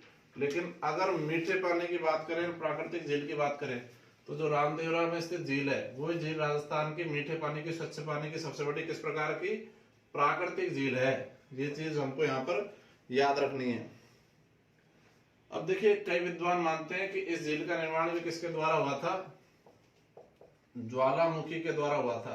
और ज्वालामुखी के द्वारा हुआ था इसीलिए किसके लिए प्रसिद्ध है ये, कुष्ठ रोगों के निवारण के लिए। कैसे प्रसिद्ध है, आप इसको ऐसे समझिए कि भाई ज्वालामुखी जो होता है उसमें विभिन्न प्रकार के, जो पृथ्वी के आंतरिक भाग में से विभिन्न प्रकार के जो है खनिज निकलते हैं। तो उनमें एक खनिज होता है सल्फर। और सल्फर जो होता है, जिसको गंधक भी बोल देते हैं अपन, ये त्वचा रोगों के लिए, चर्म रोगों में लाभदायक होता है। तो जब इसमें पानी भर गया है झील में, और ये ज्वालामुखी के द्वारा निर्मित बनी है, तो वो सल्फर उस पानी में भी घुल जाता है। और जब कोई व्यक्ति उसमें नहाता है तो वो गंधक उसके जो कुष्ठ रोग है उसकी त्वचा पर, उस पर लगता है, तो उससे उसको आराम मिलता है। इस वजह से कुष्ठ रोगों के निवारण के लिए प्रसिद्ध हो जाती है अपने आप ये। ठीक है साहब, रामदेवरा झील के बारे में एक जानकारी ये हो गई, ये चीज ध्यान रखनी है। तो ये क्वेश्चन बन जाते हैं रामदेवरा से। कुष्ठ रोगों के निवारण के लिए प्रसिद्ध है, रामदेवरा झील जैसलमेर में स्थित है, राज्य की मीठे पानी की या स्वच्छ पानी की सबसे बड़ी झील है। अगली झील आ जाएगी कौन से नंबर की, 12वें नंबर की। आप इस चीज के लिए निश्चिंत रहिए, अगर ढंग से पढ़ेंगे सुनेंगे, एक भी question, not even one question, एक भी क्वेश्चन इससे बाहर नहीं जाएगा। इस चीज के लिए आप बिल्कुल निश्चिंत रहे। अब सबसे इंपॉर्टेंट झीलों में एक और झील आ जाती है, पुष्कर झील। इसका नाम सभी लोगों ने सुना होगा, आपने सबको पता है, बच्चे बच्चे को पता है। कहां पर स्थित है ये, अजमेर में स्थित है। पुष्कर झील के बारे में तो 50 जानकारी है, देख लेते हैं कुछ प्रमुख जानकारियां। हमको देखना है एग्जाम के पॉइंट ऑफ व्यू से, एग्जाम के हिसाब से कौन सी जो जानकारियां है वो सबसे ज्यादा यहाँ पर महत्वपूर्ण है, ये चीज हम यहाँ पर देखेंगे। तो एक तो राजस्थान की धार्मिक दृष्टि से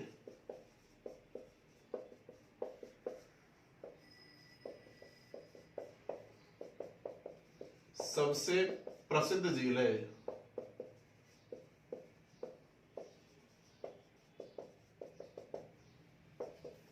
ये हम जानते हैं कार्तिक पूर्णिमा को यहाँ पर मेला लगता है। बहुत सारी इसकी विशेषता है।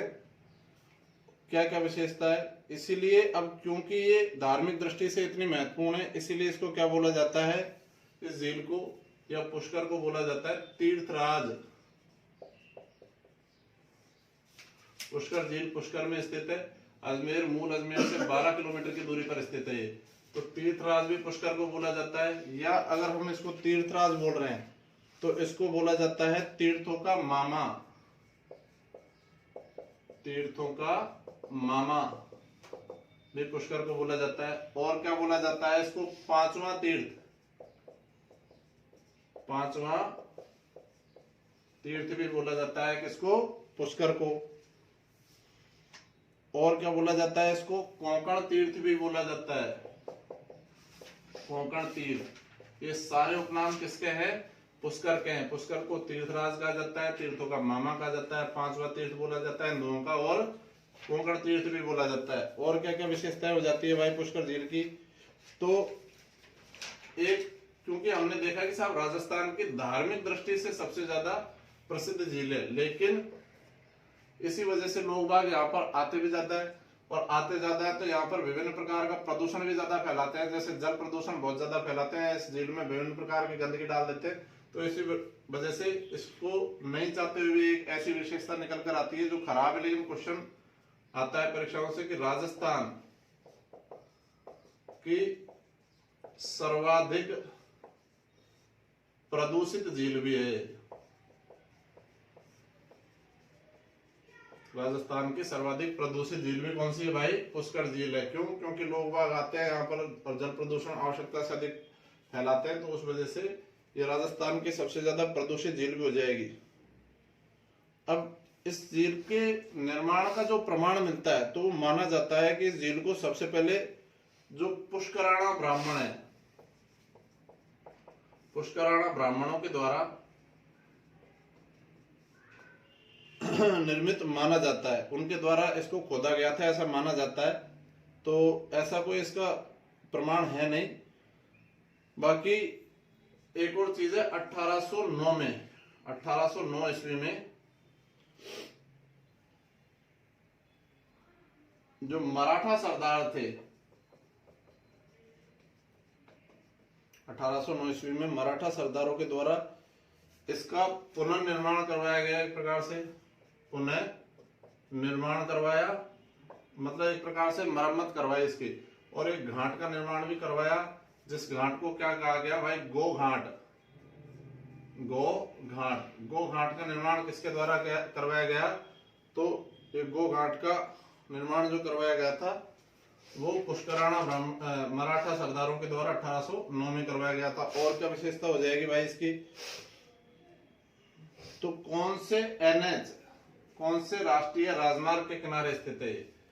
तो ये भी अजमेर जिले में ये पुष्कर रहा है, यहाँ पर स्थित है। NH 89 राष्ट्रीय राजमार्ग संख्या 89, जो कहां से कहां को जाता है? तो अजमेर से लेकर बीकानेर के लिए जाता है। तो इस पर दो प्रसिद्ध तीर्थ स्थल मौजूद है, याद रखिएगा आप। राष्ट्रीय राजमार्ग संख्या 89 NH 89 पर स्थित दो प्रमुख राष्ट्रीय जो तीर्थ स्थल है, एक जो तीर्थ स्थल हो जाएगा वो तो हो गया कौन सा? पुष्कर। और दूसरा एक और प्रसिद्ध तीर्थ स्थल है जो बीकानेर में स्थित है, नाम आपने सुना होगा, करणी माता, जो कहां पर है? देशनोक बीकानेर में। वो भी कहां पर स्थित है? NH 89 पर स्थित है। और क्या क्वेश्चन इससे निकल आते हैं, क्या क्या क्वेश्चन बनता है वो देखते हैं हम। यहाँ पर जो पुष्कर झील है इसमें सावित्री माता का मंदिर भी यहाँ पर है। सावित्री माता का मंदिर है यहाँ पर पुष्कर झील में, पुष्कर झील के पास की पहाड़ी पर स्थित है। और क्या विशेषता है? तो ब्रह्मा जी के द्वारा जो मूर्ति आदि शंकराचार्य ने रखी थी, इसका वर्तमान स्वरूप गोकुल चंद पारेख ने करवाया था साहब। तो ब्रह्मा जी की वर्तमान मूर्ति यहाँ पर रखी हुई है, इसका जो वर्तमान स्वरूप जो है वो गोकुल चंद पारेख के द्वारा करवाया गया था। देख लेते हैं एक बार वापस, फिर आगे बढ़ेंगे। तो पुष्कर झील अजमेर में स्थित है, राजस्थान की धार्मिक दृष्टि से सबसे ज्यादा प्रसिद्ध झील है। उपनाम तीर्थराज कहा जाता है, इसे तीर्थों का मामा भी कहा जाता है। पुष्कर को 5वां तीर्थ कहा जाता है हिंदुओं का, कोंकण तीर्थ भी कहा जाता है हिंदुओं का। राजस्थान की सबसे ज्यादा प्रदूषित झील है, इंपॉर्टेंट है, बार बार पूछा जाता है, याद रखिएगा। इसका निर्माण माना जाता है, ऐसा कोई प्रमाण नहीं है, कि पुष्कराणा ब्राह्मणों के द्वारा करवाया गया था। 1809 ईस्वी में मराठा सरदारों के द्वारा इसका पुनर्निर्माण या जीर्णोद्धार करवाया गया। कौन सा घाट बनवाया गया? यहाँ पर गो घाट बनवाया गया। कौन से NH पर स्थित है ये झील? तो NH 89 पर स्थित। चाहे झील पूछ ले, चाहे प्रसिद्ध जो तीर्थ स्थल पुष्कर पूछ ले, दोनों कौन से NH पर स्थित है? NH 89 पर। सावित्री माता का मंदिर दूसरी पहाड़ी पर, ब्रह्मा मंदिर के सामने वाली पहाड़ी पर इसी पर स्थित है। और वर्तमान जो ब्रह्मा जी की मूर्ति है उसको वर्तमान स्वरूप गोकुल चंद पारेख ने दिया था।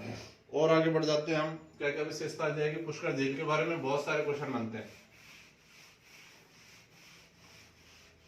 मान के चलिए अब तक सर्वाधिक क्वेश्चन अगर झीलों से आए हैं तो पुष्कर झील से आए हैं, तो इसलिए अपने आप में इंपॉर्टेंट हो जाती है।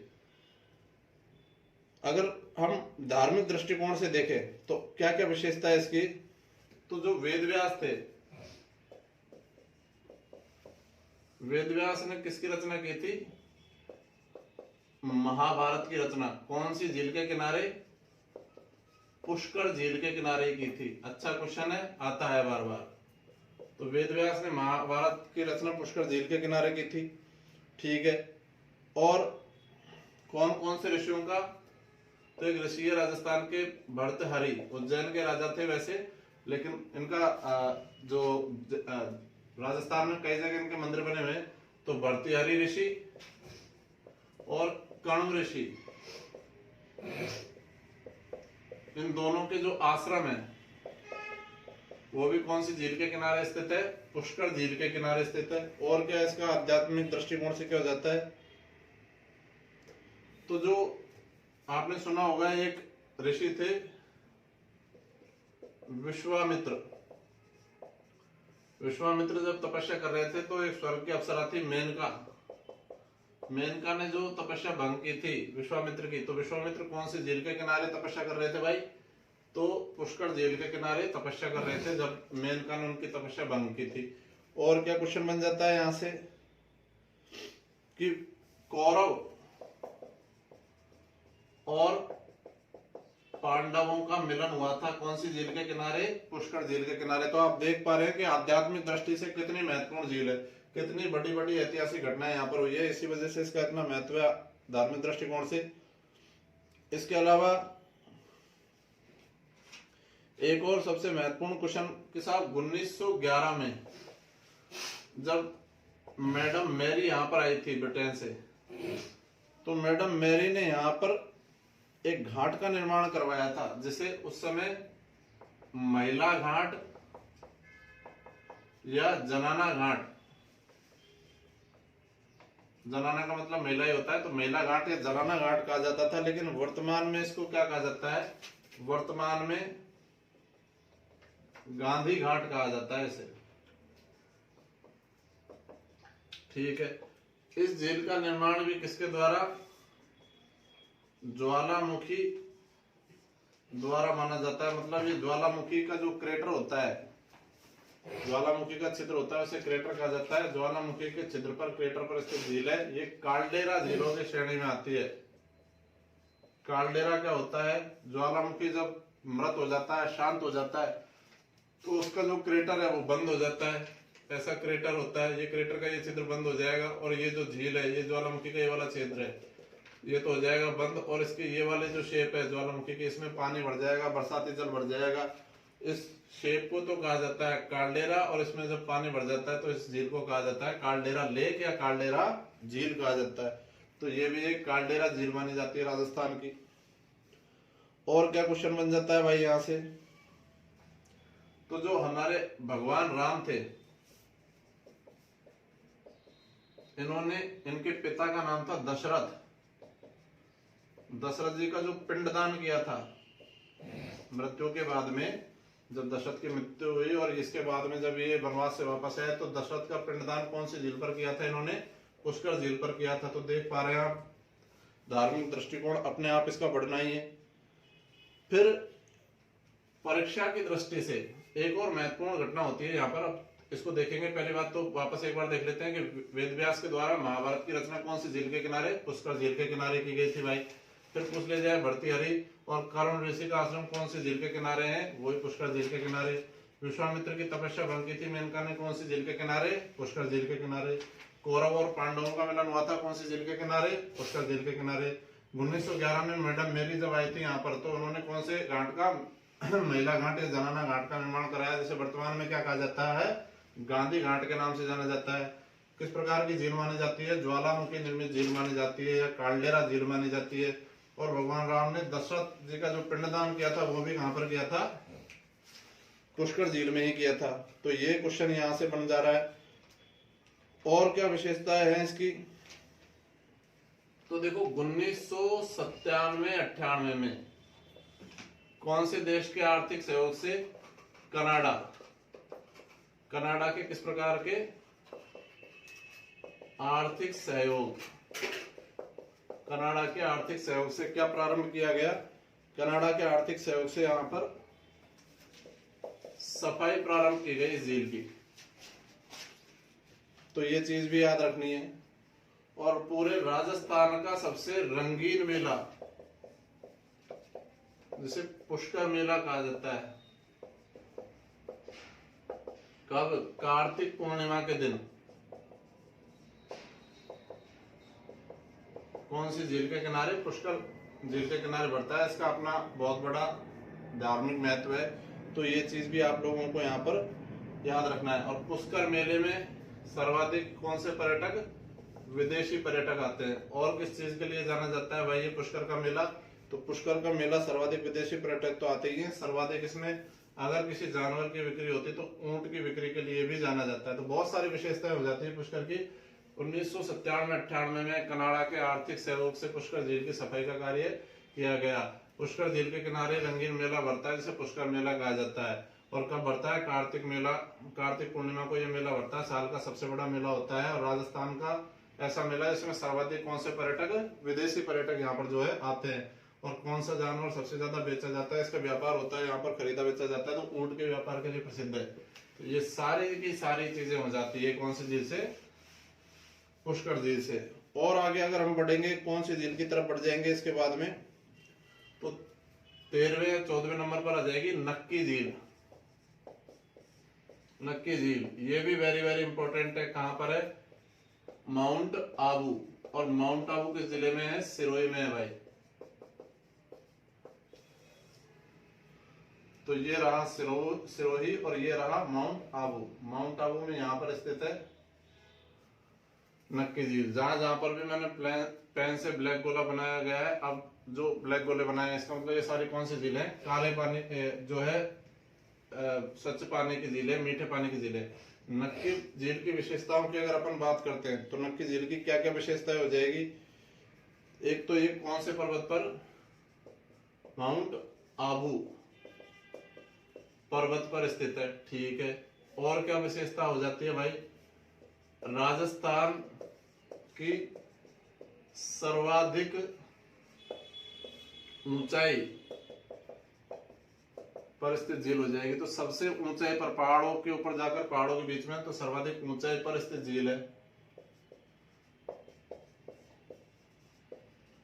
और क्या विशेषता हो जाएगी? तो और पूछ लिया जाए आपसे कि राजस्थान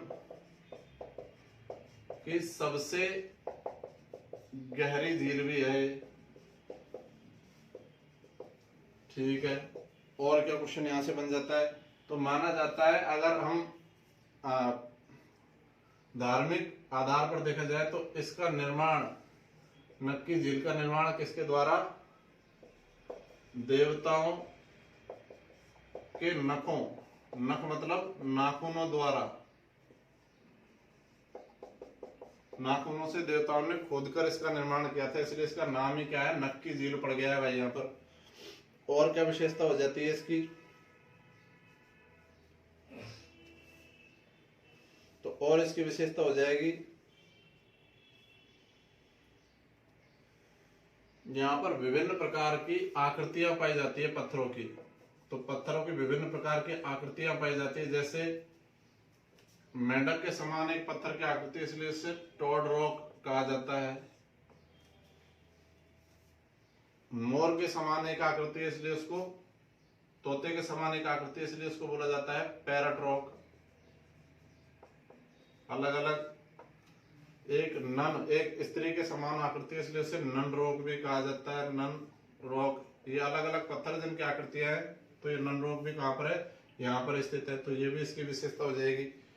और क्या क्वेश्चन यहां से बन जाते हैं भाई कि राजस्थान की एकमात्र झील है जो कई बार सर्दियों में जम जाती है। और सर्दियों में जम जाती है क्योंकि ऊंचाई पर स्थित है और पहाड़ों में स्थित है, इसलिए जम जाती है। और इसीलिए माउंट आबू को नक्की झील के जम जाने के कारण ही क्या कहा जाता है? मैंने आपको पढ़ाया था जब राजस्थान के जिलों के बारे में, संभाग के बारे में पढ़ा रहा था, तो माउंट आबू को कहा जाता है राजस्थान का बर्फोयांश कहा जाता है। कारण क्या है? यहाँ पर ठंड अधिक पड़ती है, झील जम जाती है और विश्व का सबसे ठंडे स्थानों में गिना जाता है, रूस में स्थित है बर्फोयांश। इसलिए ये झील जो है ये राजस्थान का बर्फोयांश यहाँ पर जो है कहलाती है। तो ये चीज भी अपन को याद रखनी है। और जो गरासिया जनजाति के लोग हैं, गरासिया जनजाति के जो लोग हैं वो अपनी अस्थियां कहां पर विसर्जित करते हैं? नक्की झील में ही विसर्जित करते हैं। और यहां से सनसेट देखना, सनसेट बहुत प्रसिद्ध है यहाँ का, तो ये चीज भी जो है इसमें पूछी जाती है। देख लेते हैं नक्की झील कौन से जिले में? सिरोही जिले में, माउंट आबू में स्थित है। माउंट आबू पर्वत पर स्थित है। राजस्थान की सबसे ज्यादा ऊंचाई पर स्थित झील है, ऊंची झील है। सबसे ज्यादा गहरी झील भी यही है। कैसे माना जाता है कि देवताओं के नाखूनों द्वारा ये इसका निर्माण किया गया, तो इसलिए इसको क्या कहा जाता है? नक्की झील कहा जाता है। इसके झील के किनारे विभिन्न प्रकार के पत्थरों की आकृतियां पाई जाती है, जैसे toad rock, parrot rock, nun rock. ये सब आकृतियों का संबंध कौन सी झील से है? नक्की झील से। और राजस्थान की इकलौती ऐसी झील है जो सर्दियों में जम जाती है, इसलिए माउंट आबू को राजस्थान का बर्फोयांश कहा जाता है। और गरासिया जनजाति के लोग अपनी अस्थियां जो होती है, अपने जो परिजन है जिनकी मृत्यु हो जाती है, उनकी अस्थियां कहां पर, कौन सी झील में बहाते हैं? तो नक्की झील में बहाते हैं। और यहाँ पर सनसेट बहुत प्रसिद्ध है, कौन सी झील का? नक्की झील का। अब ये धीरे धीरे हम इसके समापन की ओर बढ़ रहे हैं, तो अब ज्यादा कोई ऐसी मेन झीलें है नहीं है, आपको बस लोकेशन याद रखनी है जिनका मैं बताता हुआ चल रहा हूँ कि कौन कौन सी जो है साहब झीलें यहाँ पर स्थित है। तो एक है गैव सागर। गैव सागर झील कहां पर है? डूंगरपुर में स्थित है। तो ये रहा डूंगरपुर और ये गैव सागर। गैव सागर झील यहाँ पर डूंगरपुर में स्थित हो जाएगी। और इसी का दूसरा नाम है एडवर्ड सागर भी बोला जाता है इस झील को। इसमें कौन सा? बादल महल। कौन सी झील में स्थित है? तो बादल महल स्थित है गैव सागर में। अगली झील कौन सी हो जाएगी? तो पिछोला झील। पिछोला झील बहुत प्रसिद्ध है, उदयपुर में स्थित है। उदयपुर में स्थित है पिछोला झील, ठीक है। तो पिछोला झील जो उदयपुर में स्थित है, किसके द्वारा माना जाता है? पिच्छू नामक जो बंजारा था उसके द्वारा अपने बैलों की याद में बनवाई गई थी ये झील, इसलिए इसको पिछोला झील बोला जाता है। कौन सी सदी में? 14वीं शताब्दी में इसका निर्माण माना जाता है। कौन से शासक थे उस टाइम? राणा लाखा के काल में। राणा लाखा के काल में, याद रखना है, इसका निर्माण राणा लाखा ने नहीं करवाया, राणा लाखा के काल में पिच्छू नामक बंजारे ने अपने बैलों की याद में करवाया था। और क्या पूछा जाएगा साहब इस झील के बारे में? तो कौन कौन सी नदियां इसमें आकर गिरती है? तो मुख्य रूप से सीसारमा और बुरड़ा, ये दो नदियां हैं जो इसमें आकर गिरती है। और क्या क्वेश्चन बन जाता है साहब इस झील से? तो और इससे बन जाता है कि इसकी जो पाल थी, इसके जो किनारे थे, उसको पक्का किसने करवाया? उदय सिंह ने करवाया था, इसलिए इसको उदय सागर झील भी कहा जाता है। फिर यहाँ पर एक तो बना हुआ है क्या? जग मंदिर। जग मंदिर और जग महल या जग निवास, ये कौन सी झील में बने हुए हैं? तो ये कौन सी झील में बने हुए हैं साहब? पिछोला झील में या उदय सागर झील में बने हुए हैं। पिछोला झील का नाम उदय सागर झील है। फिर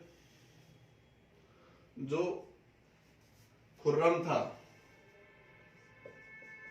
खुर्रम ने जब गुजरात अभियान किया था, गुजरात अभियान के दौरान जो खुर्रम ने यहाँ पर शरण ली थी, ये याद रखना है आपको। खुर्रम मतलब शाहजहां ने। और बात कर ले अपन क्या है? तो 1857 की क्रांति हुई। 1857 की क्रांति के समय क्या हुआ था? ये जो जग निवास बना हुआ है, इसमें जग निवास जो स्थान है, इस जग निवास स्थान में जगत सिंह द्वितीय के द्वारा बनवाया गया था जग निवास। और कब बनवाया गया था? 1746 में। इसमें अंग्रेजों को शरण दी गई थी क्रांतिकारियों से बचाने के लिए, तो ये भी इसकी विशेषता हो जाती है। तो ये कुछ एक विशेषताएं हो जाती है किसकी? पिछोला झील की। देखो, गैव सागर को एडवर्ड सागर कहा जाता है, डूंगरपुर में बादल महल बना हुआ है। पिछोला झील को उदय सागर झील भी कहा जाता है। पिच्छू नामक बंजारे ने अपने जो बैल है उनकी याद में बनवाया था 14वीं शताब्दी में। किसके काल में? राणा लाखा के काल में। कौन सी नदियों के संगम पर? सीसारमा और बुरड़ा नदी के संगम पर। उदय सिंह ने इसकी पाल को पक्का करवाया, इसलिए उदय सागर झील भी कहा जाता है। जग मंदिर, जग महल इसी में स्थित है। खुर्रम ने गुजरात अभियान के दौरान यहाँ पर शरण ली थी। 1857 की क्रांति के समय जगनिवास किसने बनवाया? 1946 में बनवाया था जगत सिंह के द्वारा। यहाँ पर अंग्रेजों को क्रांतिकारियों से बचाकर यहाँ पर शरण दी गई थी। तो ये सारा हो जाता है पिछोला झील पड़ जाएगी कहाँ पर? उदयपुर में। उदयपुर में बहुत सारी झील है, इसीलिए इसको क्या कहा जाता है? लेक सिटी, तो पूर्व का वेनिस भी कहा जाता है। और क्या क्या विशेषता हो जाएगी भाई? अगली हो जाएगी फतेह सागर। फतेह सागर झील भी कहां पर है? उदयपुर में है। तो एक और झील हो गई उदयपुर में, फतेह सागर। देखिए कितनी सारी झीलें, इसलिए अपन उदयपुर को क्या बोल रहे हैं? Lake city. तो ये चीज आप लोगों को, तो हम बात कर रहे हैं फतेह सागर झील के बारे में। कहां पर है? उदयपुर में। क्या क्या विशेषताएं हो जाती है भाई फतेह सागर झील की? निर्माण इसका किसने करवाया था? तो इसका निर्माण जयसिंह ने करवाया था, महाराणा जयसिंह ने करवाया था। और कौन से स्थान पर? देवाली गांव में महाराणा जयसिंह ने इसका जो है निर्माण करवाया। और इसकी जो आधारशिला थी, मतलब कहते हैं ना एक बार की उद्घाटन का जो पत्थर है वो किसने रखा था? ड्यूक ऑफ कनाट ने रखा था, इसीलिए इस झील को कनाट झील भी कहा जाता है। कनाट झील या कनाट लेक भी कहा जाता है। और क्या क्वेश्चन बन जाता है भाई यहां से कि बाद में ये क्या है? बाढ़ की वजह से क्या हो गई? क्षतिग्रस्त हो गई। तब इसका जीर्णोद्धार करवाया, पुनः एक प्रकार से इसका जीर्णोद्धार करवाया, मरम्मत करवाई। किसने? महाराणा फतेह सिंह ने। और महाराणा फतेह सिंह ने इसका जीर्णोद्धार करवाया। नाम क्या हो गया इसका? फतेह सागर झील जो है नाम हो गया। इस पर एक जो द्वीप बना हुआ है, टापू बना हुआ है, उस पर कौन सा उद्यान स्थित है? नेहरू उद्यान। नेहरू उद्यान कौन सी झील पर स्थित है? इसी झील पर स्थित है। ठीक है साहब। और क्या विशेषता हो जाती है? इसी झील के किनारे आपने पढ़ा होगा इतिहास में, मोती मगरी और सहेलियों की बाड़ी,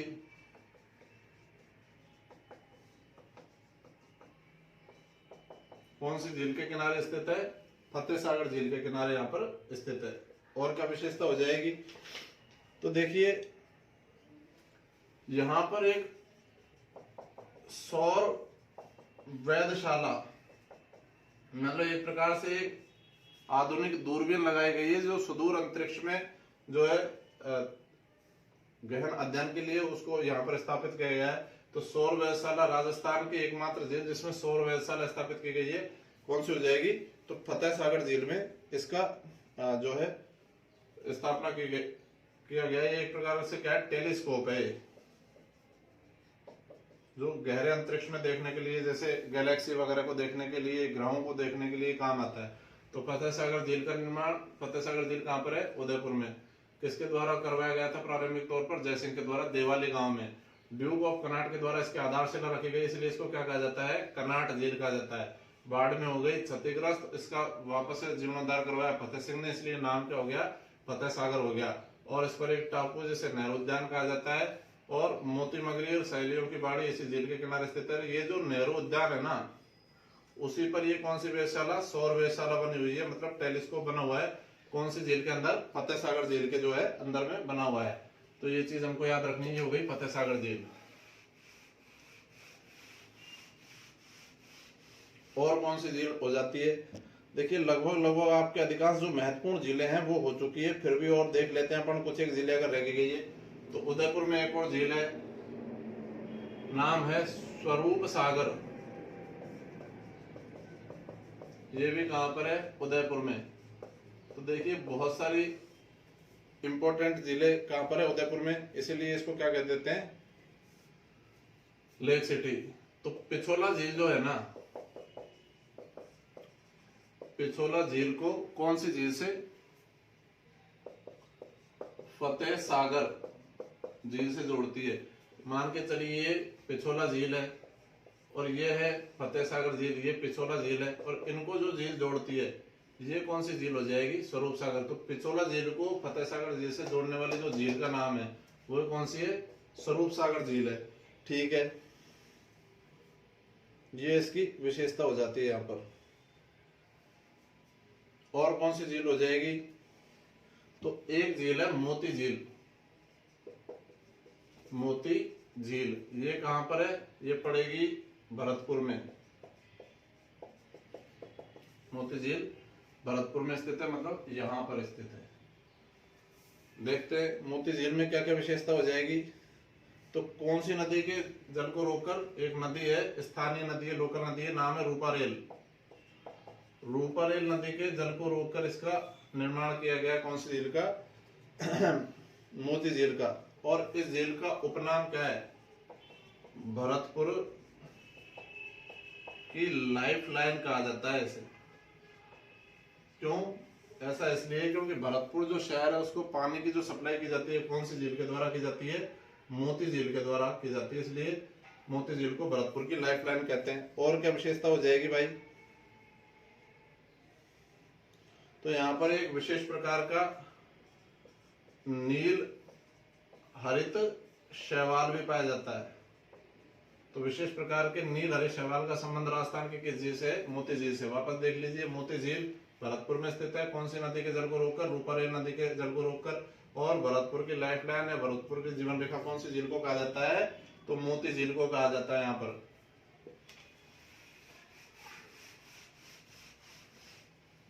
और कौन कौन सी झीलें हो जाएगी?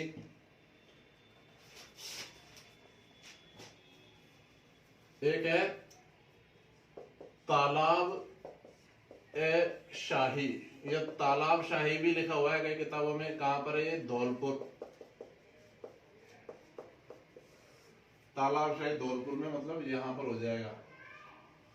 तालाब शाही जो धौलपुर में यहां पर हो जाएगा। इसका निर्माण जो जहांगीर था उसके मनसबदार थे। जहांगीर के मनसबदार का नाम क्या था भाई? तो जहांगीर के मनसबदार का नाम था सलेह खां। किसका निर्माण कराया? तालाब शाही का निर्माण कराया था जो जोधपुर में। और क्या विशेषता हो जाएगी? उदय सागर झील। तो उदय सागर झील कहां पर है? उदयपुर में। एक और झील निकल आई यहाँ पर उदयपुर में, मैंने आपको अभी बाय मिस्टेक बता दिया था यहाँ से। तो उदय सागर झील है ये वाली।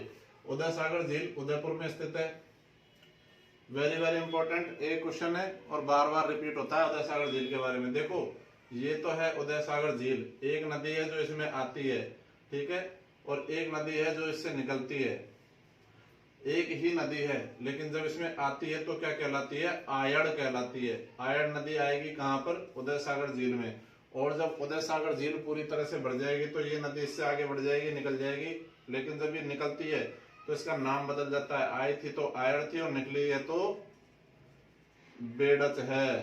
तो बेडच नदी उदय सागर से निकलने के बाद में आयड़ नदी क्या किस नाम से जानी जाती है? बेडच के नाम से जानी जाती है। इंपॉर्टेंट क्वेश्चन है, बार बार रिपीट होता है, ध्यान रखिएगा। और अगर निर्माण किसने करवाया था? महाराणा उदय सिंह ने करवाया था। कौन सी झील का निर्माण? उदय सागर झील का निर्माण उदयपुर में। और आपसे पूछ लिया जाए कौन सी झील है साहब, तो एक है बालसमंद। बालसमंद झील कहां पर है? ये पड़ेगी जोधपुर में। बालसमंद झील है जोधपुर में। विशेषता क्या हो जाएगी बालसमंद झील की? तो ये जो मंडोर के लिए मार्ग जाता है जोधपुर में उस पर स्थित है। और इसका जो निर्माण करवाया था तो वो प्रतिहार शासक था राव बाउक, या इसी का कई किताबों में दूसरा नाम लिखा हुआ है बालक राव। जो प्रतिहार शासक थे उन्होंने इसका निर्माण करवाया था। कब? और प्राचीन झील है 1159 ईस्वी में इसका निर्माण करवाया गया था। तो बालसमंद झील जोधपुर में है, मंडोर मार्ग पर स्थित है। बालक राव या राव बालक के द्वारा 1159 में इसका निर्माण जो है करवाया गया था। इन जिलों का मूल रूप से आपको ये याद रखना है कि साहब जो बालसमंद झील है उसका संबंध राजस्थान के किस जिले से है, तो जोधपुर जिले से। तो जोधपुर में एक और झील हो जाएगी यहाँ पर। अगली जो झील आ जाएगी वो आ जाएगी तलवाड़ा झील। तलवाड़ा झील, तलवाड़ा झील का संबंध राजस्थान के किस जिले से है? हनुमानगढ़ से। सिंपल सा याद रखना है। कौन सी नदी? घग्गर नदी के जल को रोककर कौन सी झील का निर्माण करवाया गया है? तो इसका निर्माण करवाया गया है घग्गर नदी को रोककर। और इसकी विशेषता क्या है? ये सर्वाधिक नीचाई पर, सर्वाधिक नीचाई का मतलब समुद्र तल से भी नीचे ये झील, तो सर्वाधिक नीचाई पर स्थित झील है कौन सी? तलवाड़ा झील। ये याद रखना है आपको इसके बारे में। अब और अगर प्रमुख मीठी झीलों की बात करें तो मैं ये करता हूँ कि जिले लिख देता हूँ और उन झीलों का नाम लिख देता हूँ। बस सिंपल सा आपको याद रखना है कि साहब कौन सी झील है और कौन से जिले में स्थित है। ये सिंपल सा मामला है यहाँ पर याद रखने के लिए। जैसे आपसे पूछे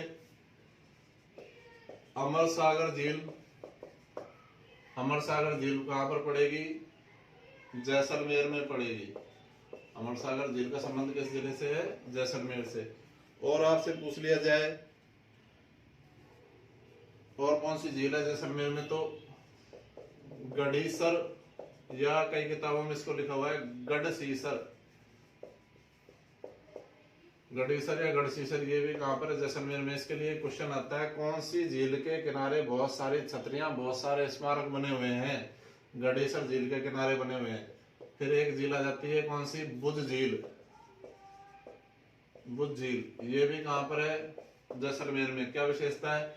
आपने नाम सुना होगा, राजस्थान की आंतरिक प्रवाह की एक नदी है जो केवल और केवल जैसलमेर नदी जिले में बहती है। जिले का नाम क्या है? जैसलमेर जिले में। और उस नदी का नाम है कांकनी या कांकानी। पानी होने पर मसूरदी सूख जाती है तो मसूरदी कहलाती है। तो ये मसूरदी नदी का पानी किस झील में जाकर गिरता है? बुद्ध झील में। तो अमर सागर, इसके अलावा रामदेवरा, इसके अलावा गढ़ीसर या गढ़सीसर और बुद्ध झील, ये सारे मीठे पानी की झीलें कहाँ पर स्थित है? जैसलमेर जिले में स्थित है। और अपन बात करें भाई, एक है बुड्ढा जोहड़। बुड्ढा जोहड़, बुड्ढा जोहड़ झील कौन से जिले में स्थित है? तो ये है गंगानगर में, श्री गंगानगर में। यहां पर हो जाएगी। फिर बात कर ली जाए साहब आपसे और कौन सी झील है, तो जयपुर जिले की बात करें तो देखो गलता झील, तो गलता झील जयपुर में है। और कौन सी? रामगढ़ बांध भी मान सकते हैं, झील भी मान सकते हैं। कहां पर है? जयपुर में है। मानसागर झील जिसके बारे में हमने बात की थी, एक अच्छा क्वेश्चन है। भोपाल सागर झील, भोपाल सागर, भोपाल सागर झील कहां पर है? तो भोपाल सागर झील है चित्तौड़गढ़ जिले में। यहां पर याद रखना है चित्तौड़गढ़।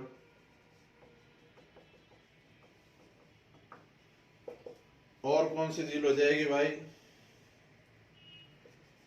कांडेला झील, या इसी को बोला जाता है मानसरोवर झील। मानसरोवर झील कहां पर है? झालावाड़ जिले में है। तो झालावाड़ में कौन सी है? कांडेला या मानसरोवर। और आपसे पूछ लिया जाए और कौन सी आ जाएगी, तो जैत सागर, जैत सागर झील कहां पर है भाई? तो जैत सागर झील है बूंदी में।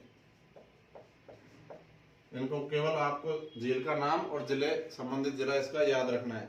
और आपसे पूछ लिया जाए नवल सागर झील,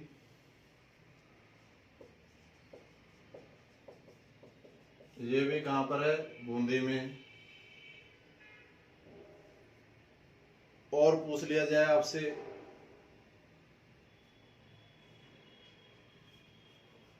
कनक सागर झील, कहाँ पर है? बूंदी में है। और पूछा जाएगा भाई राम सागर झील कहाँ पर है? तो राम सागर झील भी कहाँ पर है? ये भी कहाँ हो जाएगी? बूंदी में। तो बूंदी में भी पूछेगी, छोटी मोटी झीलें हैं। और इसके अलावा आपसे पूछ ले जाए भाई गोवर्धन सागर, गोवर्धन सागर, गोवर्धन सागर झील ये हो जाएगी उदयपुर में। और किशोर सागर,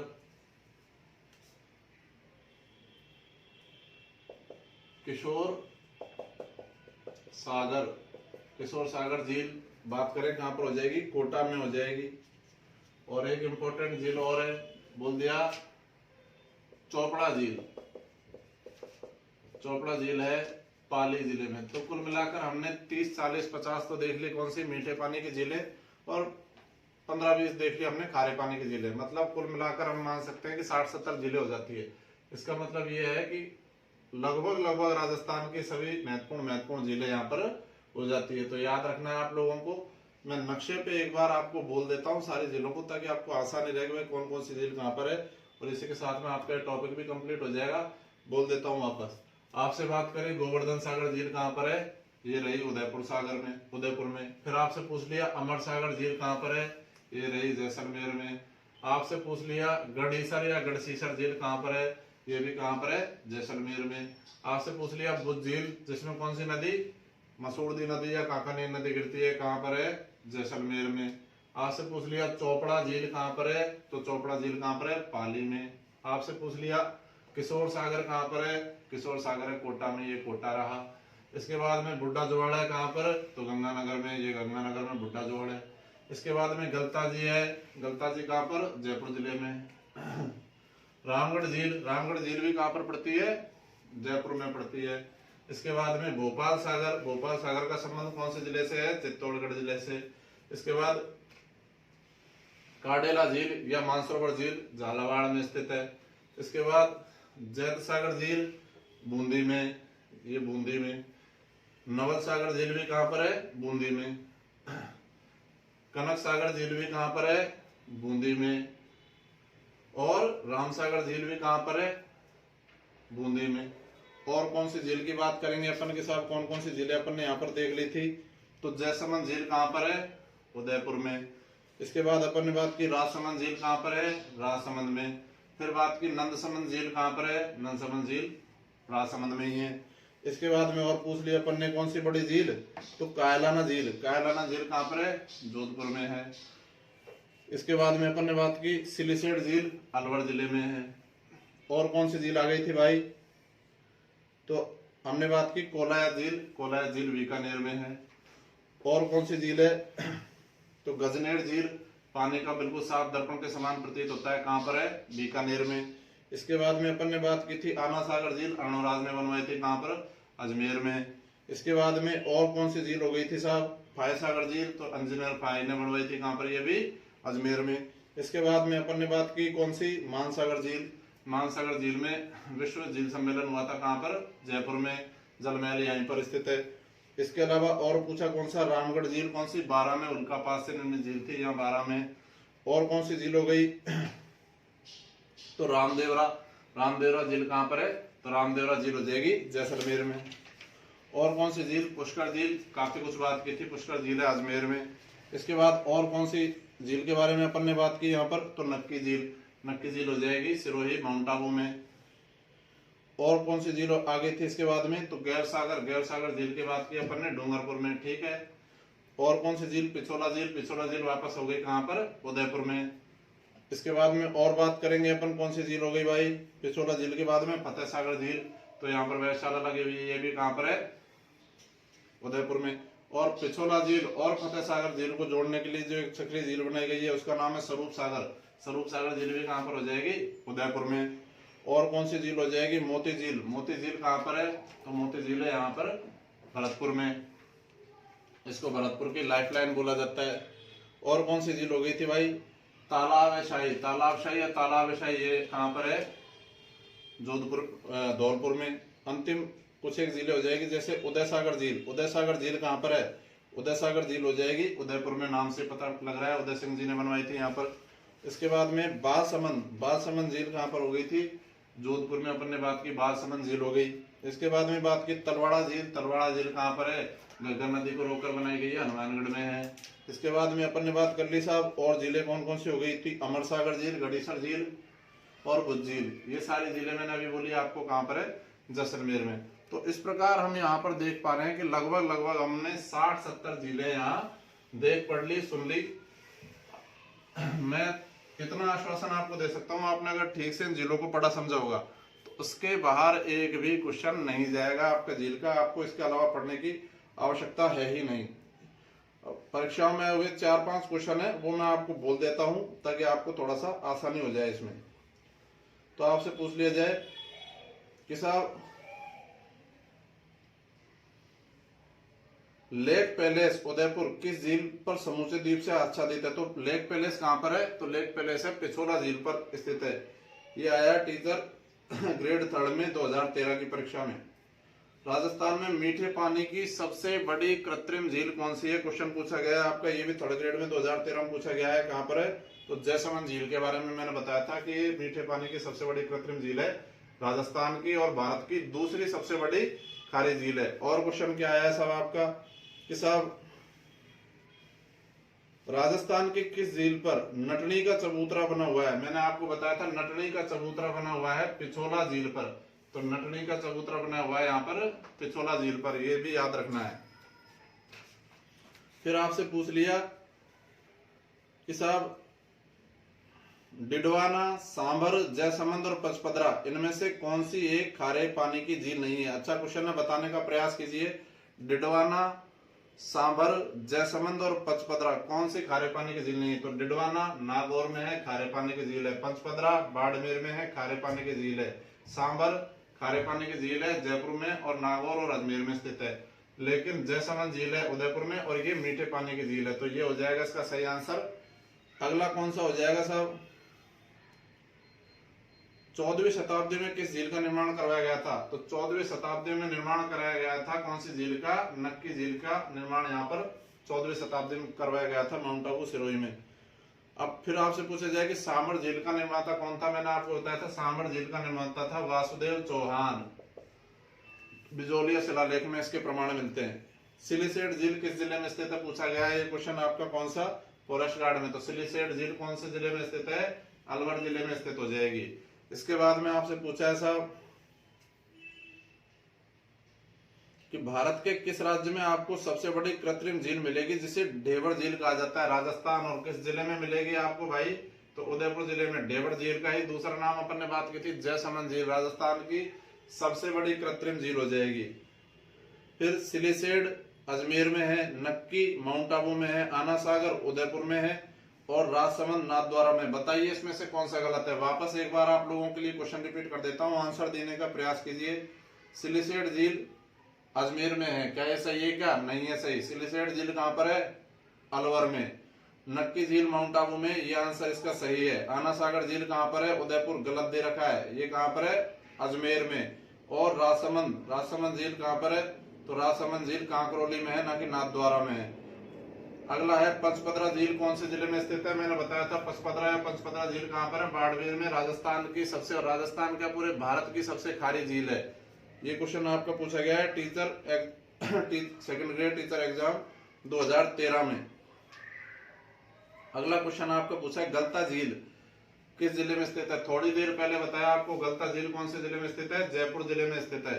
ये भी आपके सेकंड ग्रेड में पूछा हुआ क्वेश्चन है। फिर आपसे पूछा जाएगा साहब सांभर झील प्रशासनिक रूप से किस जिले में स्थित है? मैंने बिल्कुल सेम लाइन आप लोगों को बोली थी कि प्रशासनिक दृष्टि से अगर पूछा जा रहा है कि किस जिले में स्थित है तो आपको क्या बताना है? जयपुर जिले में स्थित है, बिल्कुल 100%। ये याद रखना है आप लोगों को।